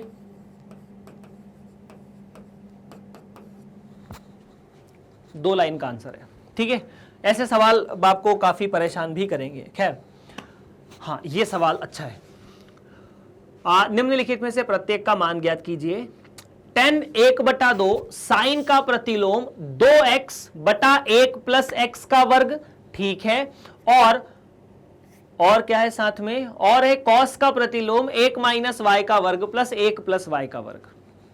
अब दो इनको सॉल्व करने के पहले अभी इनको निपटा लो, बाकी तो ठीक है, वो 1/2 लिख के tan बाहर है, उससे समस्या नहीं है। समस्या हमें इन दोनों से है, इन दोनों से। साइन का प्रतिलोम 2x प्लस कॉस का प्रतिलोम, या साइन का प्रतिलोम 2x बटा 1 प्लस एक्स का वर्ग प्लस कॉस का प्रतिलोम 1 माइनस वाई का वर्ग बटा 1 प्लस वाई का वर्ग। तो इसके लिए आपको एक छोटा सा सूत्र बता चुका हूं मैं पहले ही, कि यदि आपको 2 tan का प्रतिलोम x लिखना हो तो इसे लिखने के 3 तरीके हैं।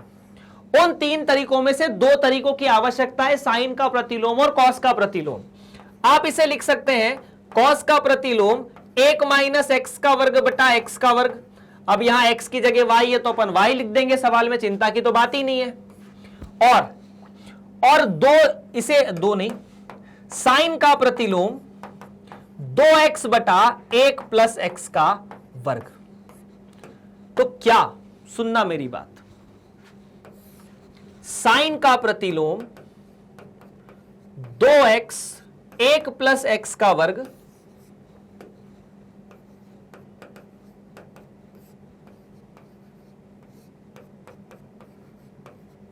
और वहीं पर कॉस का प्रतिलोम 1 माइनस वाई का वर्ग बटा 1 प्लस वाई का वर्ग।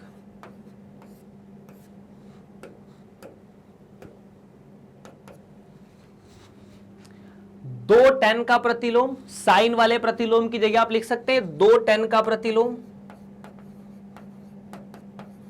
और इसकी जगह चूंकि यहां x की जगह y है तो आप इसको लिख सकते हैं 2 tan का प्रतिलोम y। तो ये क्या बना यार, 2 tan का प्रतिलोम x प्लस 2 tan का प्रतिलोम y। ये पूरा का पूरा क्या बन चुका है, 2 tan का प्रतिलोम x प्लस 2 tan का प्रतिलोम y। क्या मैं कह दूं यहां पर कि ये इतना है 2 tan का प्रतिलोम x प्लस tan का प्रतिलोम y। ऐसा क्यों, क्योंकि ये 2 बाहर निकाल लिया यहां से। अब उसके बाद यहां एक सूत्र लगता है, कौन सा, tan का प्रतिलोम x प्लस tan का प्रतिलोम y। सूत्र मैंने आप लोगों को बता दिया है, उसमें चिंता की बात नहीं है। चिंता की बात यह कि हमें यह पहचानना होगा पहले कि x 1 से छोटा है या 1 से बड़ा है। कहां गया वो सवाल, ओ हमने शायद उसे 2 tan का प्रतिलोम x वाला था ना, ये रहा tan का प्रतिलोम x प्लस tan का प्रतिलोम y बराबर tan का प्रतिलोम x प्लस y बटा 1 बटा x माइनस y। पर यहां पर x गुणा y का जो गुणा है वो 1 से छोटा होना चाहिए। क्या प्रश्न में यह दिया है, हां जी प्रश्न में यह दिया है। और अगर प्रश्न में यह दिया है तो यह वास्तव में 2 तो बाहर है, उसकी तो कोई गलती नहीं है। यह बनता है x plus y 1 minus x Y.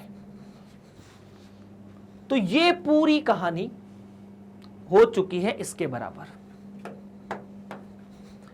10 आपको पूछा क्या था, 1/2 है ना, ये इसकी जगह आप क्या लिख सकते हैं, 2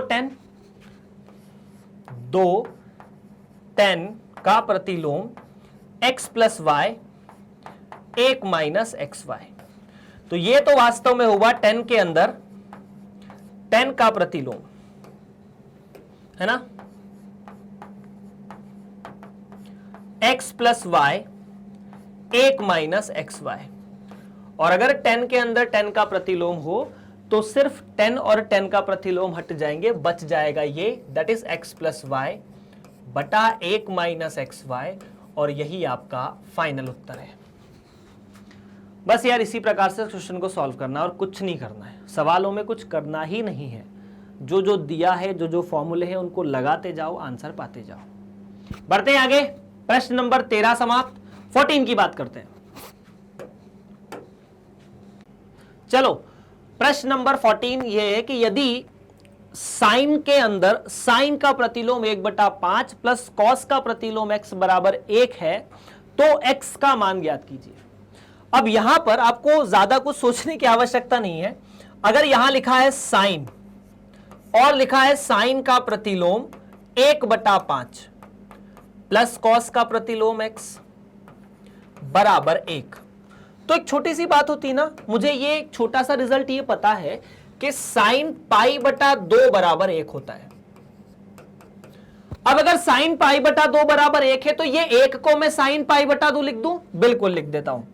तो ये मिला साइन, उसके अंदर साइन का प्रतिलोम 1/5 बराबर साइन पाई बटा 2। अब अगर यहां साइन है और यहां साइन है तो ये पूरा का पूरा योग ये वाला पाई बटा 2 के बराबर होना चाहिए, होना चाहिए, बिल्कुल होना चाहिए।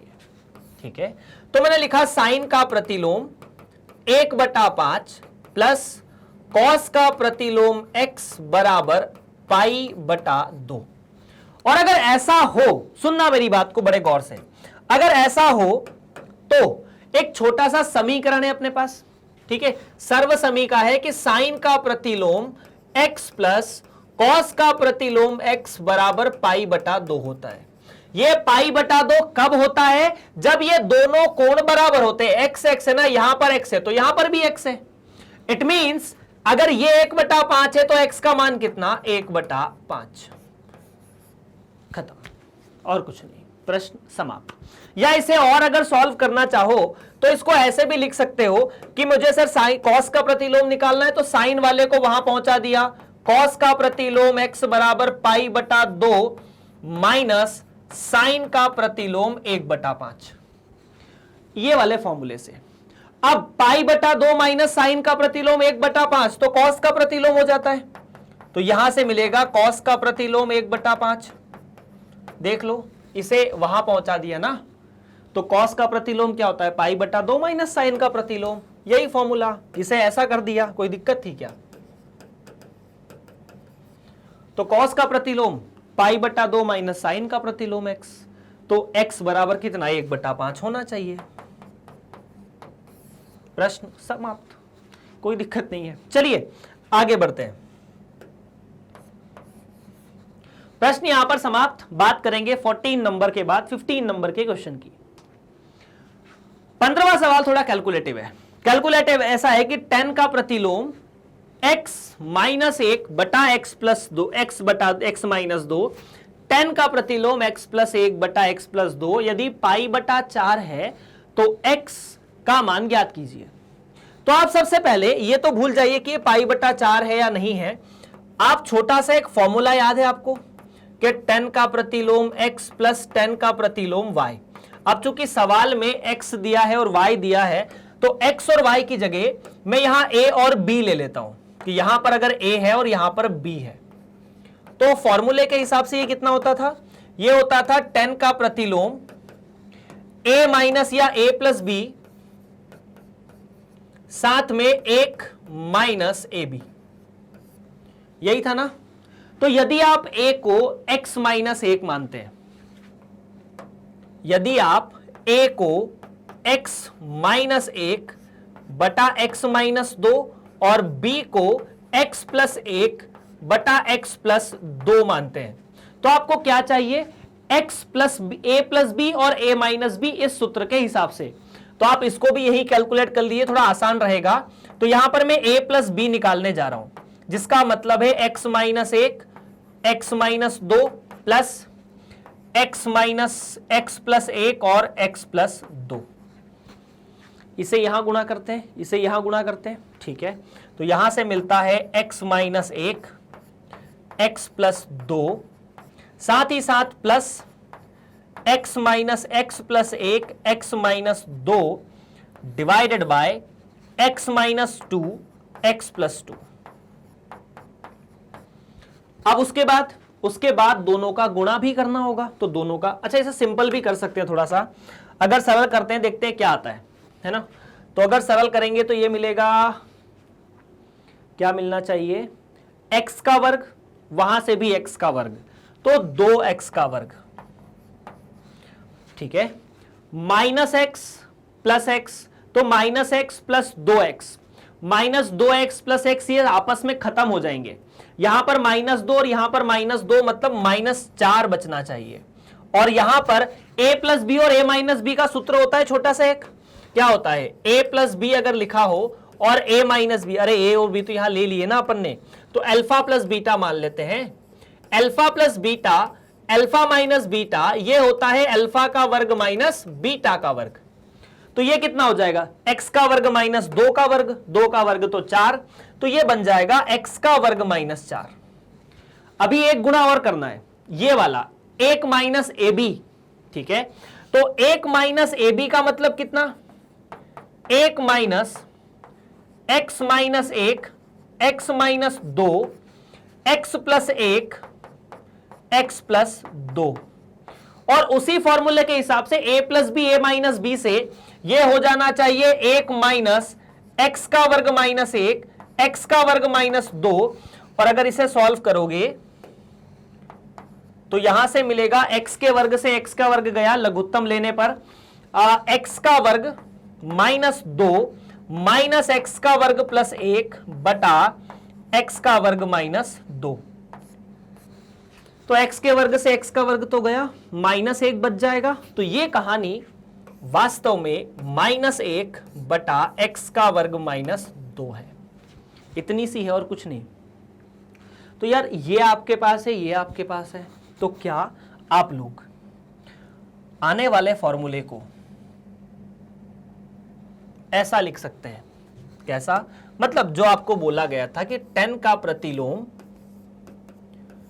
x minus 1 x minus 2 plus 10 का प्रतिलोम x प्लस 1 x प्लस 2, इस केस में ये हो जाएगा 10 का प्रतिलोम। फॉर्मूला वही है, इसका मान आप निकाल चुके हो a प्लस बी और a माइनस बी। तो ये बचेगा 2x का वर्ग माइनस 4, x का वर्ग बटा 4, और यहां माइनस 1 x का वर्ग बटा 2।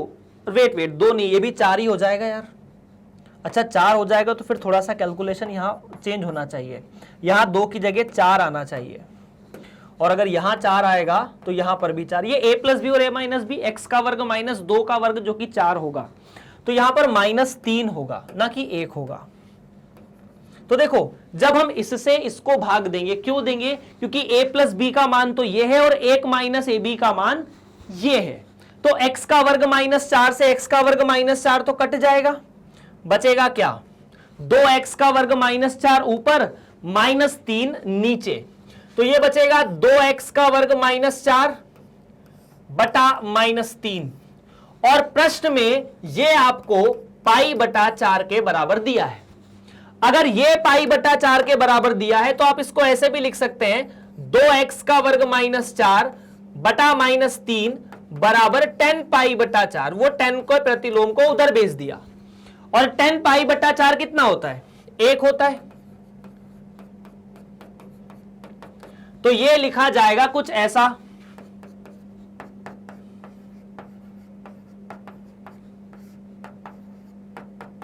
या फिर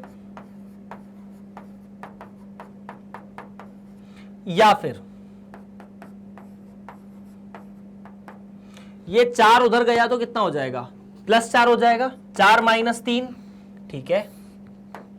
तो यहां से बचता है 2x का वर्ग बराबर 1 या x का वर्ग बराबर 1 बटा 2।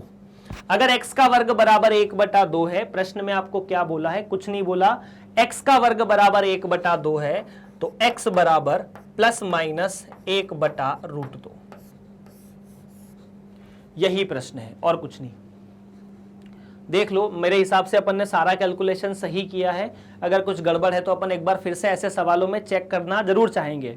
यहां गुणा किया तो -2, जब यहां गुणा होगा तो 2x minus x, minus 2x plus x खत्म है, ये -2 और ये -2 मिला के हो गए 4, ठीक है।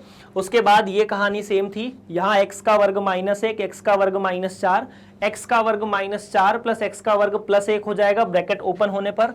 ये ब्रैकेट यहां ऐसा लगेगा, और ब्रैकेट ओपन होने के बाद वो -1 जो है वो +1 बन जाएगा, ये से ये कटेगा, यहां पर ये से ये कटेगा, -3, बिल्कुल सही है।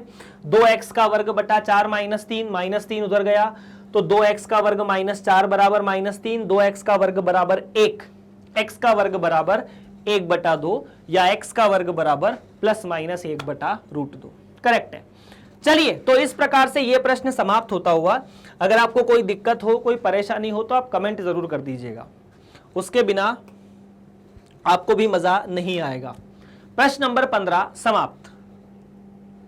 16 प्रश्न 16 से 18 में दिए गए प्रत्येक व्यंजक का मान ज्ञात कीजिए। अब साइन के प्रतिलोम में साइन 2 पाई बटा 3 है। आपको यहां पर जो जानकारी चाहिए, जो थ्योरी चाहिए, वो बता देता हूं कि ऐसे सवालों को हम कैसे हल करते हैं। जब भी किसी त्रिकोणमितीय फलन के प्रतिलोम में त्रिकोणमितीय फलन होता है, जैसे मान लो ये थीटा का फलन है, त्रिकोणमितीय फलन है ना, जैसे साइन का प्रतिलोम साइन थीटा है, तो ये थीटा होता है, ये बात सही है। लेकिन ये कब होता है? ये तभी होता है जब ये जो थीटा है वो मुख्य मान में स्थित हो। किस में स्थित हो? मुख्य मान में।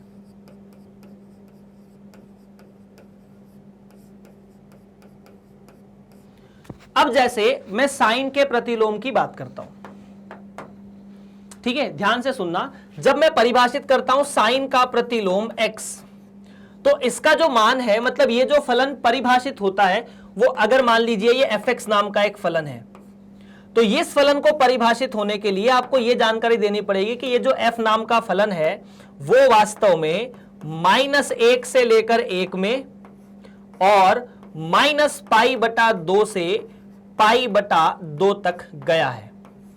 इतना गया है ये। तो ये जो कोण यहां पर लिखा है वो इस दरमियान आना चाहिए। क्या 2π/3 -π/2 से π/2 के बीच में है? नहीं है। अगर ये 2π/3 जो यहां लिखा है अगर इस अंतराल में होता तो इसका आंसर सीधा सीधा 2π/3 होता। यहां ये ऐसा नहीं है, तो कुछ हमें अपने दिमाग से, मतलब कुछ त्रिकोणमितीय अनुपातों का प्रयोग करके ऐसे कन्वर्ट करना है कि आंसर हमारा सीधा सीधा आ जाए। देखो कैसे, किस प्रकार से इसे हल कर सकते हैं। साइन का प्रतिलोम साइन 2π/3, तो अगर साइन का प्रतिलोम साइन 2π/3 है, मैं ये साइन 2π/3 को मतलब किस प्रकार से लिखूं कि यहां पर ऐसा कोण आए जो इसके अंदर उपस्थित हो और साइन बदला ना जाए, मतलब ये साइन रहे लेकिन ये कोण चेंज हो जाए। तो इसके लिए एक छोटा सा फॉर्मूला है। अपन ऐसे लिख सकते हैं क्या कि ये साइन का प्रतिलोम साइन पाई में से अगर π/3 चला जाए तो कितना बचता है? 2π/3। मैंने 2π/3 को पाई माइनस π/3 लिखने की कोशिश की है ना। अब एक छोटा सा सूत्र ये होता है कि साइन पाई माइनस थीटा, है ना, सुनना, साइन पाई माइनस थीटा तो साइन थीटा होता है। अब अगर sine pi minus theta sine theta होता है तो साइन का प्रतिलोम पाई माइनस π/3 कितना? साइन का प्रतिलोम साइन π/3। और क्या इतना सा करने से ये 2π/3 की जगह π/3 आ गया। साइन का प्रतिलोम साइन बिल्कुल सही है, और π/3 माइनस π/2 और π/2 के बीच में स्थित है, बिल्कुल है। तो आंसर आया π/3। ये आपका फाइनल आंसर है। बात समझ में आई? इसको आप सीधा सीधा 2π/3 क्यों नहीं लिख पा रहे थे? क्योंकि ये 2π/3 माइनस π/2 और π/2 के बीच में नहीं था। 2π/3 इस अंतराल में नहीं था, इसीलिए आप नहीं लिख पाए, है ना। अगर यहां होता तो लिख पाते, चिंता की बात नहीं है। डन। चलिए प्रश्न नंबर 16 समाप्त। यहां पर π/3 माइनस π/2 और π/2 के बीच में स्थित है। प्रश्न नंबर 17, tan का प्रतिलोम tan 3π/4। अब इसे कैसे करेंगे? सेम फॉर्मूला कि जब tan परिभाषित होता है ना, जब मैं tan के बारे में बात करता हूं कि मान लीजिए एक फलन है f का प्रतिलोम x, जिसे मैं tan का प्रतिलोम x कहता हूं, मतलब वहां पर मैंने इसे fx कहा था, यहां प्रतिलोम कह दो, फर्क नहीं पड़ता। लेकिन ये जो फलन है वो -π/2 से π/2 के बीच में आना चाहिए, तभी अपन बात करेंगे, वरना बात नहीं करेंगे। मतलब इसका जो मान है वो -π/2 से π/2 के बीच में लिखा होना चाहिए। क्या 3π/4 माइनस π/2 और π/2 के बीच में है? नहीं है, बिल्कुल नहीं है। अगर नहीं है तो क्या करें, 3 पाई बट्टा 4 मतलब 135 डिग्री है ना। 3 पाई बट्टा 4 का मतलब कितना, 135 डिग्री, और पाई बटा 2 का मतलब 90 डिग्री। तो एक बात बताओ ना, क्या 135 डिग्री 90 डिग्री से छोटा होगा क्या? नहीं होगा। तो ये 3 पाई बटा 4 135 डिग्री 90 डिग्री से तो बड़ा होगा। हमें इस कोण को, ये जो मान है, इसे छोटा करना है। अब देखो कैसे करेंगे।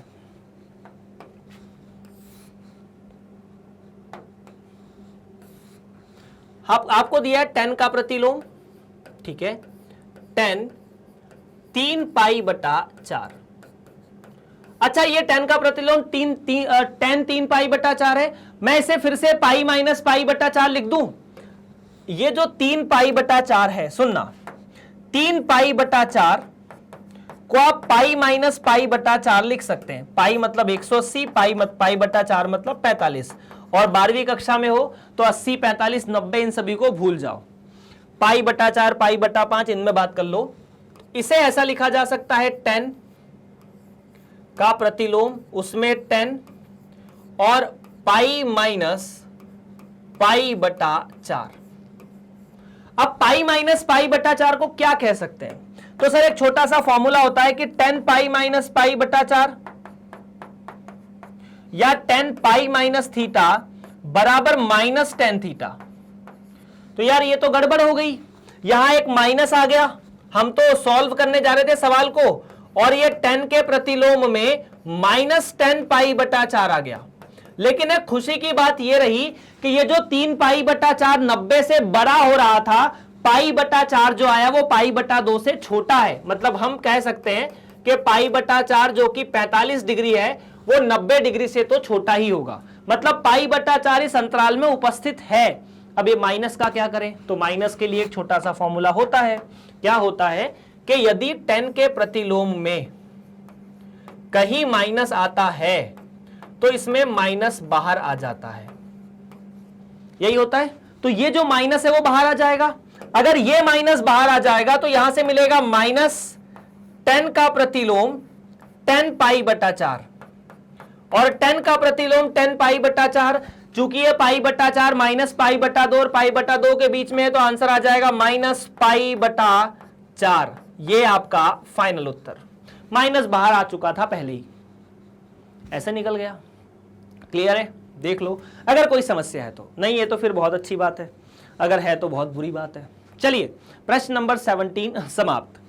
बात करते हैं, आप चाहो तो इसे देख लो एक बार, अगर समस्या हो तो कमेंट कर सकते हो।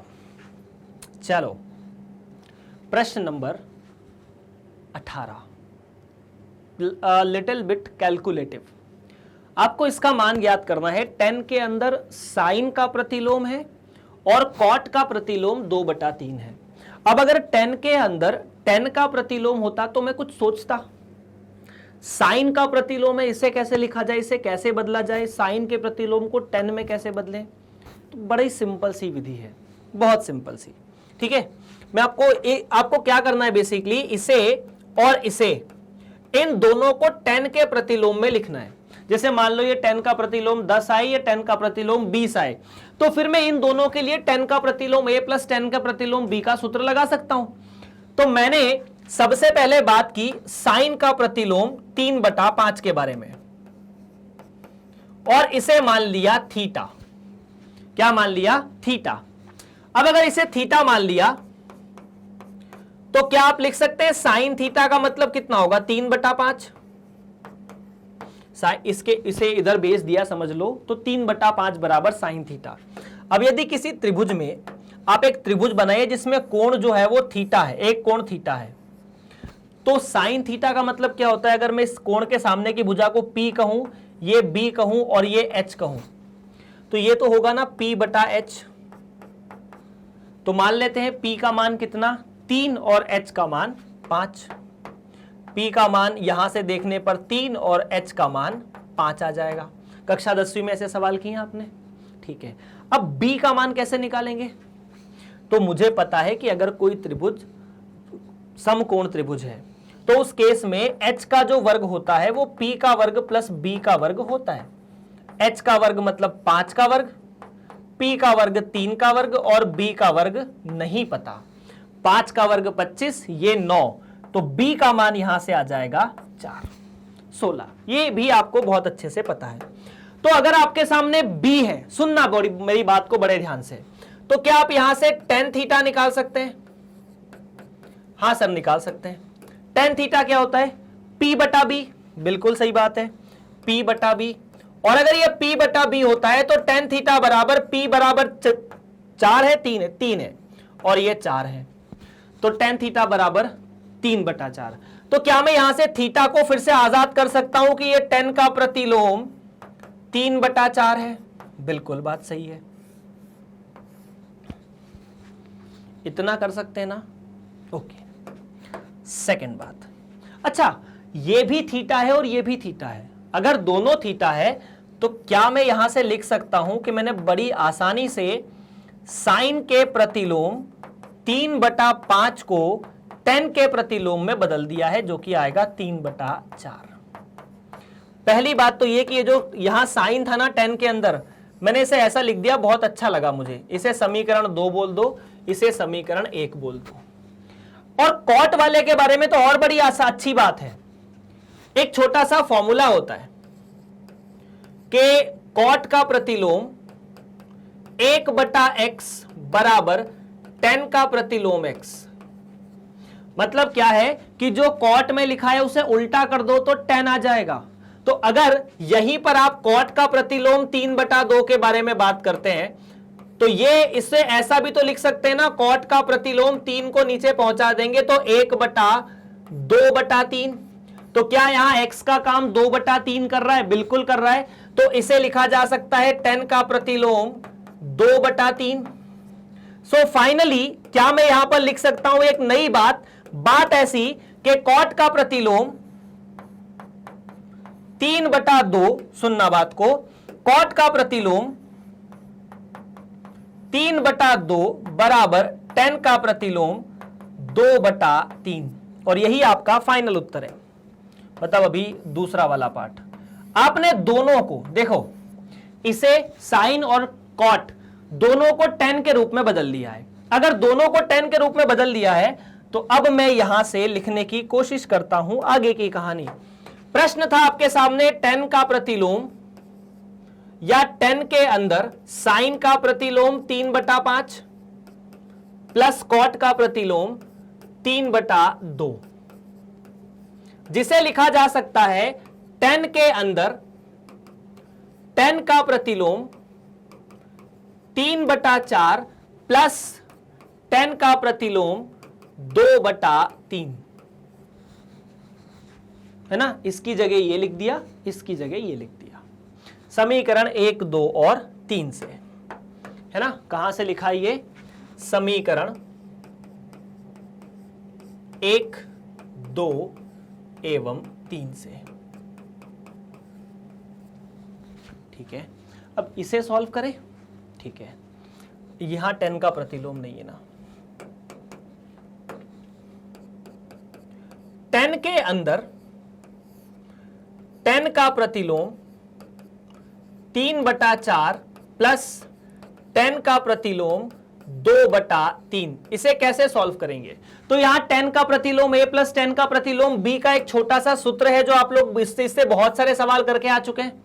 क्या है वो ऐसा है कि tan का प्रतिलोम a या tan का प्रतिलोम x प्लस tan का प्रतिलोम y वास्तव में होता है tan का प्रतिलोम x plus y 1 minus xy। और ये कब होता है? जब xy का गुणा 1 से छोटा होता है। अगर ऐसा है तो यहां x की जगह 3 बटा 4 और y की जगह 2 बटा 3 रख के देखें। यदि x की जगह 3 बटा 4, y की जगह 2 बटा 3 रखोगे तो x गुणा y का मतलब है 3 बटा 4 गुणा 2 बटा 3, 3 से 3 गया, 2 से 4 गया, 1 बटा 2, 1 बटा 2 1 से छोटा है? बिल्कुल है। तो मैं यहां यह सूत्र लगा सकता हूं। तो मैं इसे ऐसा लिख सकता हूं कि tan के अंदर tan का प्रतिलोम यहां पर बनना चाहिए 3 बटा 4 प्लस 2 बटा 3 माइनस 1/3/4 गुणा 2/3। अब ये सिंपल करना और कुछ नहीं करना। तो यहां से बचता है 10 के साथ 10 का प्रतिलोम, सुनना 3 को यहां गुणा किया, 8 को यहां गुणा किया तो 9 और 4 दूनी 8, तो 9 + 8 बटा 12 - 6। तो यार 10 के प्रतिलोम में देखो सीधा 10 के अंदर 10 का प्रतिलोम यह आ जाएगा 17/6। और बात ऐसी है भाई लोगों, सुनना बड़े गौर से, कि यदि किसी त्रिकोणमितीय फलन में उस त्रिकोणमितीय फलन का प्रतिलोम आ जाता है तो वो सीधा x के बराबर होता है बिना किसी समस्या के। तो यहां से आंसर कितना 17/6 which is the final answer, बिना किसी समस्या। मतलब समस्या तो हुई होगी आप लोगों को थोड़ी बहुत, लेकिन अगर हमें साइन और कॉस या ऐसे ही कुछ भी दिया जाए तो भी हम उससे 10 में बदल चुके हैं। हालांकि आपको साइन का प्रतिलोम x प्लस साइन का प्रतिलोम y का सूत्र नहीं बताया गया, उसकी आवश्यकता भी नहीं है। प्रश्न समाप्त होता हुआ आप चाहे तो इसे एक बार शुरू से देख सकते हैं, ऐसा कुछ, उसके बाद ऐसा कुछ। क्लियर है? चलो यार नेक्स्ट बढ़ते हैं प्रश्न नंबर 19 की तरफ। बहुविकल्पी सवाल। कॉस का प्रतिलोम कॉस 7π/6। तो कॉस 7π/6, सबसे जरूरी बात यहां आपको ध्यान ये रखनी है कि जो भी मान आएगा वो π/2 और -π/2 के बीच में रहेगा। यदि मैं लिखता हूं कॉस का प्रतिलोम पहले कॉस थीटा, तो इसे आप थीटा बोल सकते हैं कब, जब थीटा -π/2 से π/2 के बीच में हो, नहीं हो तो नहीं हो। फिर अगर ऐसा नहीं है तो मुझे देखना पड़ेगा कि 7π/6 तो -π/2 से π/2 के बीच में है नहीं, 7π/6 इस अंतराल में स्थित नहीं है। तो फिर क्या करूंगा, फिर उसे बदलना पड़ेगा किसी तरह से। देखो कैसे बदल सकते हैं फटाफट। तो ये जो cos 7π/6 है, हमें इसके साथ छेड़छाड़ करनी होगी। किस तरह की छेड़छाड़ करनी होगी कि ये -π/2 से π/2 के बीच का एक कोण आ जाए। तो मैं सबसे पहले cos π/6 के बारे में या cos 7π/6 के बारे में बात करता हूं। 7π/6 को मैं ऐसा लिख सकता हूं cos π + π/6, और एक छोटा सा फॉर्मूला कि cos π + थीटा कितना होता है, तो ये फिर से -cos थीटा होता है। तो यहां से ये तो बन जाएगा -cos π/6। बड़ी खुशी हुई ये जानकर कि ये जो π/6 है -π/2 और π/2 के बीच में है। अब आगे क्या, अगर cos का प्रतिलोम 7π/6 के बारे में बात करनी हो, cos 7π/6, तो यह है cos का प्रतिलोम -cos π/6। बात तो सही है। अब यदि cos में -θ आता है तो किस किस को इसका जवाब आता है। यदि cos में -θ आता है कि cos का प्रतिलोम -θ, तो यह होता है π - cos का प्रतिलोम थीटा, या π - θ, सॉरी, हाँ बिल्कुल π - cos का प्रतिलोम थीटा। तो यहां पर ये जो सवाल है वो बन जाएगा π - cos का प्रतिलोम थीटा की जगह cos π/6 मान लेते हैं, या थीटा की जगह x है यार, यहां एक थीटा नहीं होता, x होता है। तो यार ये तो π/6, तो π - π/6, जो कि आ जाएगा 5π/6, एंड 5π/6 ऑप्शन नंबर 2 में सही है। तो ऑप्शन नंबर 2 यहां से सही है। प्रश्न नंबर 19 का। प्रश्न नंबर 20, साइन का प्रतिलोम -1/2। तो साइन का प्रतिलोम -1/2 कैसे निकालेंगे, तो अपन ने इस बारे में बहुत अच्छे से सबसे पहले लिखा है ये वाला, उसको π/3 में से घटा के sin x लिखा हुआ है। साइन के अंदर π/3 माइनस साइन का प्रतिलोम -1/2। तो देखो 1 बाय 1, सबसे पहले साइन का प्रतिलोम -1/2 निकाले, वो कैसे निकलेगा, तो वो कुछ ऐसे निकलेगा। सर छोटा सा फॉर्मूला फॉर्मूला क्या कि यदि साइन के अंदर माइनस आ जाए तो साइन इसे बाहर फेंक देता है। तो यहां अगर माइनस है तो ये 1/2 बाहर, मतलब ये माइनस बाहर आ जाएगा, यहां रहेगा साइन का प्रतिलोम 1/2 और साइन 1/2 कहां होता है तो π/6 पर। रट लो, छोटी छोटी चीजें हैं ये। तो ये चीज कितनी हो जाएगी -π/6। यस, अब आपसे बोला है कि π/3 माइनस साइन का प्रतिलोम -1/2 कितना, तो ये आना चाहिए π/3 -π/6 और इसे लघुत्तम लेकर सॉल्व करोगे तो π/2। π/2 क्यों, देख लो यार एक बार लघुत्तम लेकर। π/3 का मतलब 60 डिग्री, π/6 का मतलब 90 डिग्री। तो 60 और 90 कितना होता है, या 90 नहीं सॉरी 30, ये होता है 90। π/6 का मतलब 30, π/3 का मतलब 60, 60 30 90, 90 मतलब π/2। ये पूरा का पूरा π/2 है।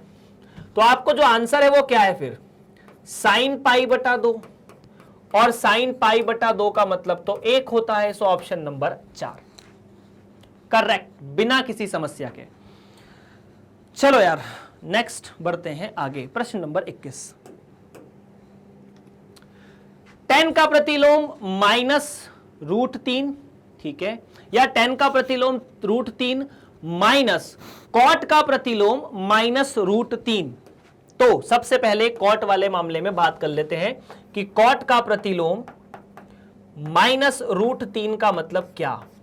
तो इसका मतलब है अगर कॉट के प्रतिलोम में -θ आता है तो यहां पर भी पाई माइनस कॉट का प्रतिलोम हो जाता है,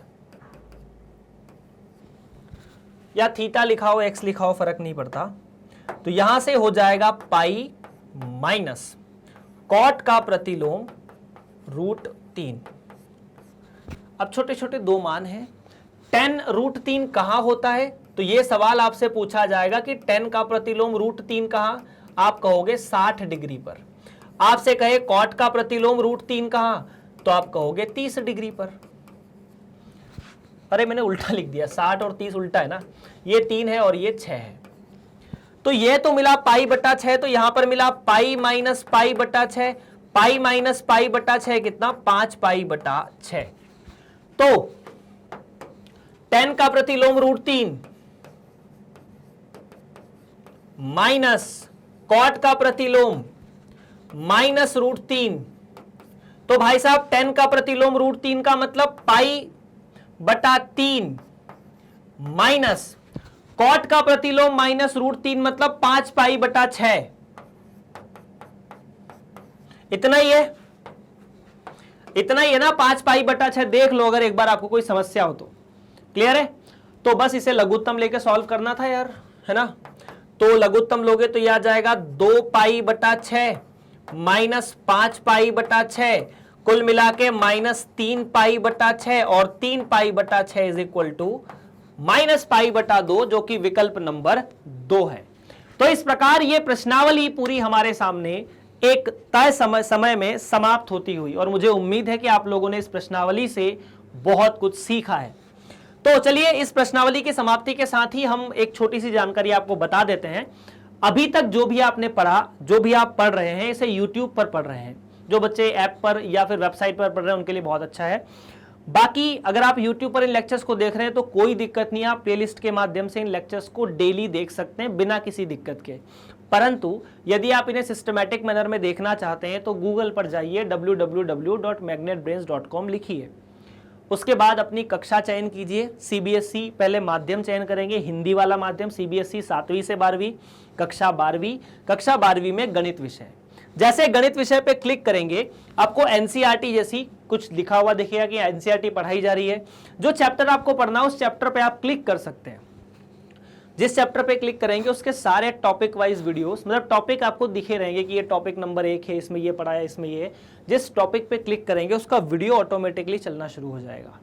तो आपके लिए प्रोसेस बहुत सिंपल है और ज़्यादा समय भी नहीं लगता। बाकी आपको ये भी बता दूं कि जो भी वेबसाइट पर आप पढ़ेंगे, ऐप पर पढ़ेंगे या यूट्यूब पर पढ़ेंगे, सब कुछ फ्री है। इसके लिए आपको किसी भी व्यक्ति को कोई भी फीस देने की आवश्यकता नहीं है, सब कुछ यहाँ फ्री है। बस करना क्या है, इसे अपने दोस्तों के साथ शेयर करना है, लाइक करना है वीडियो को, और जितना आप सब्सक्राइब चैनल कर सकते हैं उतना कीजिए। आप सभी का बहुत बहुत धन्यवाद।